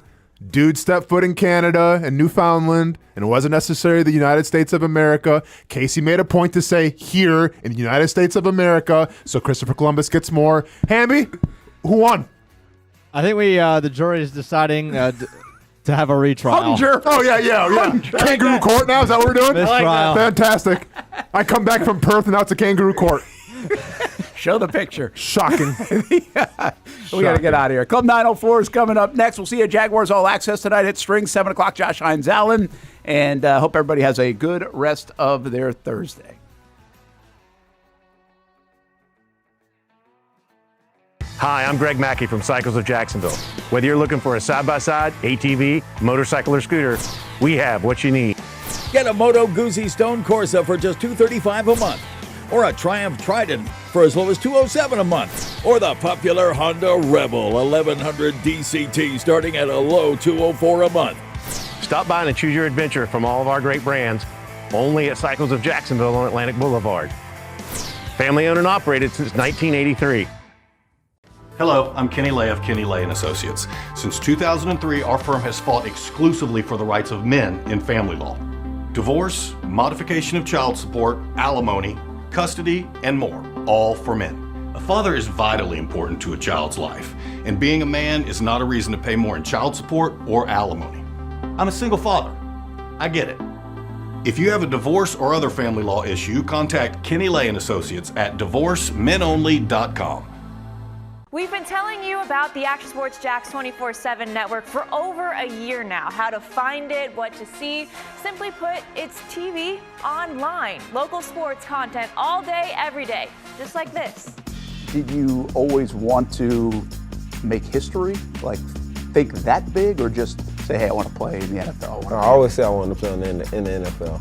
Backs it back to her left side, takes a shot, and into the back of the net.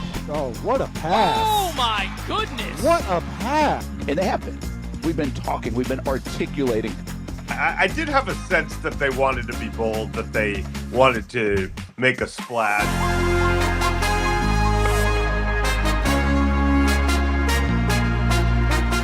It's content you won't find on TV. Find it on actionsportsjax.com and just sit back and watch local sports all day on the Action Sports Jax 24/7 network. How do we make Mason's famous lobster rolls? It's simple. We get up before dawn, head into the open waters of Maine, haul in our traps by hand, and send only the best straight to our restaurants, where we add warm butter or chilled mayo with a squeeze of lemon and pile it on a toasted split-top roll, just like it's been done for nearly a